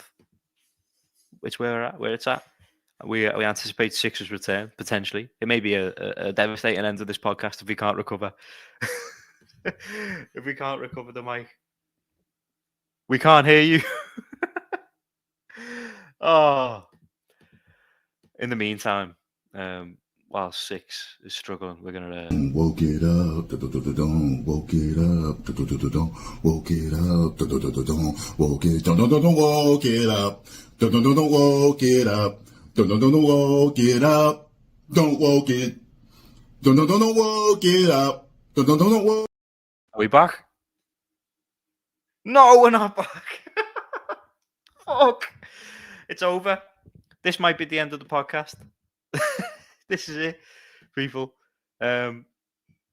Unless we have a miraculous recovery, this is where it's coming to an end. I'm going to pull up the Gold Star Grappler banner because I think it's over. Gold Star Grapplers of the week. This is a devastating turn of events. I can't hear you, Six. I can't hear you. It's over. It's a solo podcast. Gold Star Grapplers of the week. I'm looking into the private chat right now because I might have to read Six's. Six's off. Actually, I don't know Six's Gold Star Grappler. I can say that Scott's Gold Star Grappler we have received beforehand is Saya Kamatani, the world star. Oh, no, sorry, no, it's not. No, it's not. Saya Kamatani is the collective Gold Star Grappler. So I'll get that in straight away. We can't hear you, Six. It's over. Maybe try and leave and come back. Yeah, refresh. My Gold Star Grappler, and now it's just me on the screen, which is a terrifying prospect. My Gold Star Grappler is going to be this week. It's going to be Bron Breakker. I'm going back to the WWE. I have to do this a lot because I'm the only one really who tunes into the WWE. So if anyone's going to do it, it's going to be me. I trust Scott and Six to take up the Japan side of the representation. But Bron Breakker in the Royal Rumble, what a fucking animal! Absolutely killed Speed. I Show Speed was in contention for this for me personally, but the way Bron Breakker handled this spot was incredible. Hitting spears like no one's business, and I thought was the MVP of the men's Rumble. Shout out to Jey Uso also. He had this big moment. But yeah, I want to throw a shout out to Kosei Vegeta. I could have picked Kosei Vegeta. I think Kosei Vegeta may be in the runner for Wrestle Purist Wrestler of the Week. So keep an eye on that. But unless Six is going to make a return, I think we're fucked, people. So I'm going to get into Six's Gold Star Grappler. Actually, I don't know Six's Gold Star Grappler. The collective Gold Star Grappler is Sai Kamatani. Of course, we spoke about at length earlier in the show, defending that World of Stardom Championship against Suzuki, proving the doubters wrong. Recipe Wrestler of the Week last week. I know Ash is on fire right now. Been pushing the Kamatani agenda ever since the heel turn. Six is back. We're going to try this. Hopefully this works. We're back. We are back. We're back. We're back. I need to turn my Jesus. mic down. I don't know what just happened. I do not know what just happened, but that That was the was most rough. frustrating 2 minutes of my life. So, reverse. Pretend you did not hear Scott's Gold Star Grappler. We're not doing Gold Star Grapplers just yet. I had one more thing. Okay. We're back to Surrealism. Jamie, do you remember the last thing you said about Surrealism? We were just closing off on Misakagura versus Shah. Yes, and I said JTO, and you remember you said what you said right after that? Bringing the scene together. Okay, The scene perfect. together. So, Suri, the sun god, bringing together wrestlers, yes, but beyond that, bringing together promotions. We're bringing wrestlers from different parts of the scene, obviously representing the beauty of the independent freelance scene, but also bringing in wrestlers from JTO, from Marvelous, from Seedlining, from Marigold, from Stardom. Suri is the avatar of professional wrestling. She really is. Without her, there would be no balance. There would be no harmony. Okay? She is the reason that all of the great Joshi nations can coexist alongside one another. She is not just truly representative of the Joshi scene. I would dare to say that without her, there is no Joshi scene. Suri, thank you so much, my brilliant sun god. My humble sun god. I bow to you. I pray to you, and I hope you give me anything. Please, I hope you're listening, Sun God. Sun God, please, Sun God, deliver and give us grace. Please, Sun God, deliver and show us the way. Please, Sun God, deliver and continue to provide us with the greatest professional wrestling matches and greatest professional wrestling cards that we can see. Please, Sun God, deliver us from this world of suffering that we have had the past few years. Please, Sun God, deliver us to your grace. God bless. Okay, Grappler, Gold Star, Golden Beasts of the Week. Gold Star Golden Beasts of the Grapplers. Week. Golden Beasts of the Week. Golden Beast of the Week. So hold on. We'll get remix. Oh. Oh. Oh my God. Oh my God. Oh my God. Oh. Alexa Bliss. It's a shame. Shout out It's to a Alexa shame. Bliss, We got actually. screwed out of Lexi all caps versus Suriism chapter 9 main event. Yeah, we were so close to a generational freelance run, but We were no, there. Alexa Bliss is back. Anyway, the people already know all the Gold Star apart from yours. So Wait, who did you say? I said Braun Breaker. Great killing- pick, by the way. kill- Great pick, killing by the ice show way. speed, delivering two of the best spears I've ever seen in that match. MVP of the Rumble. I considered giving it to Kosei Fujita, but I had to give it to Braun. For my Gold Star Grappler of the Week, it could really, or Golden Beast of the Week. For my Golden Beast of the Week, it really can go to nobody else. When we're thinking of, Golden Star Grapplers or Beast of the Week, you got to think of the wrestlers of the week that best encapsulate the wrestling that was done, who best encapsulate the energy of the week, but beyond all else, who had the best performances of the week in and out of the ring. And I don't think there's a single woman more deserving who shines a brilliant light upon myself and all others in the scene. Someone who, as was said earlier, she is the kind of tide that raises all the ships around her. Really just a superstar in every single way, shape, or form. Multiple times Shoe Pro magazine of the week cover holder, and most recently Dave Meltzer 5-star wrestler. And who better to be a pick? It's honestly so meaningful to me that the first time I ever get to do something that's related to Beast of the Week, that I get to pick for my Golden Beast of the Week none other than, and say it with me, Natsupoi, baby. Poise up in the chat, baby. Bye Poi in the chat. I was week in, week out in the Dumb Guy Live live chat saying Natsupoi Beast of the Week, Natsupoi Beast of the Week. I think I sent in no less than like 12 super chats saying Natsupoi into the Dumb Guy live chat. So getting to pick Natsupoi for my first official form of golden Beast of the Week is very meaningful to me. So yes, 5-star Poi is my golden Beast of the Week. Yes. So running it down, obviously, I kind of flew through them a little bit earlier. So our golden beasts of the week. Murph earlier in the show said Yuki Yoshioka returning to Dragon Gate. I myself picked Bron Breakker. 6 is going with Natsupoi. Scott is going with Miyu Amasaki, who received their first ever 5-star Dave Meltzer match. And obviously is one third of the new Artist of Stardom champion. So shout out to Miyu Amasaki. And of course, the collective Gold Star grappler, as I mentioned while 6 was away, is the World of Stardom champion, Hates Saya Kamatani. So a big lineup of golden beasts of the week. I have to sort this out on the tweet. I've not got enough pictures to do this. May take 2 tweets. So stay tuned on Gold Star, the Gold Star podcast Twitter account for that. But it's been quite a long show. We're going to close it out. 6, any plugs? I know you're not. We can't really find you anywhere other than the Gold Star podcast Twitter account. You can find me on the Gold Star podcast Twitter account. Also, make sure to follow at WrestlePierce on Twitter. Subscribe. Hey, everyone! Right now, like, comment, and subscribe. Stay till the end of the stream and comment. We need a prompt. What should be our prompt, Jamie, for the people to comment? A prompt. I want you to give me your I don't know percentage chance Goto does it on Tuesday. Yeah.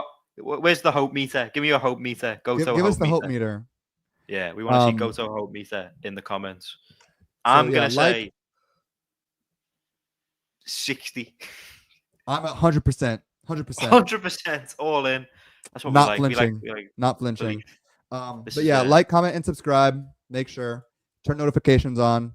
The more love you give to this show, the more likely we are going to get another episode. So please go follow our Gold Star Podcast Twitter account and give this a lot of love. Also, as per usual, free Palestine, trans rights are human rights. Thank you all who stuck by us for nearly 3 hours in the live chat, and thanks to anyone who's had the given us the blessing of listening to us on VOD if you're listening afterwards. So thank you so much, and I had a great time, and I hope to see you guys very soon.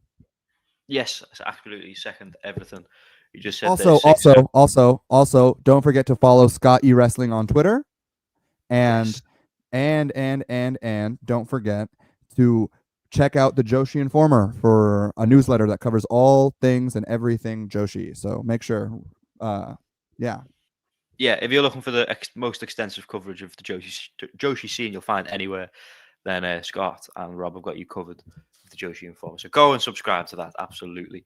And yeah, I don't have too much else to plug on my end. Like you said, go follow WrestlePierce on Twitter. Subscribe if you haven't. Like the video, comment.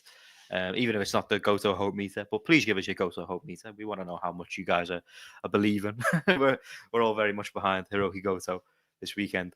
And yeah, all that's left to say is thank you for watching Gold Star Podcast episode 7. Because 7. I think it's 7. His last episode was the 6th return, so I think we're on the 7. the 6th. Yeah, this episode 6. Yeah. That was Shout out to great. Murph for joining us earlier in the show. He's always welcome. Shout out, Murph. Back. And yeah, thank you for watching. Stay tuned. Go follow us on Twitter, and we'll see you in the next one. Bye-bye.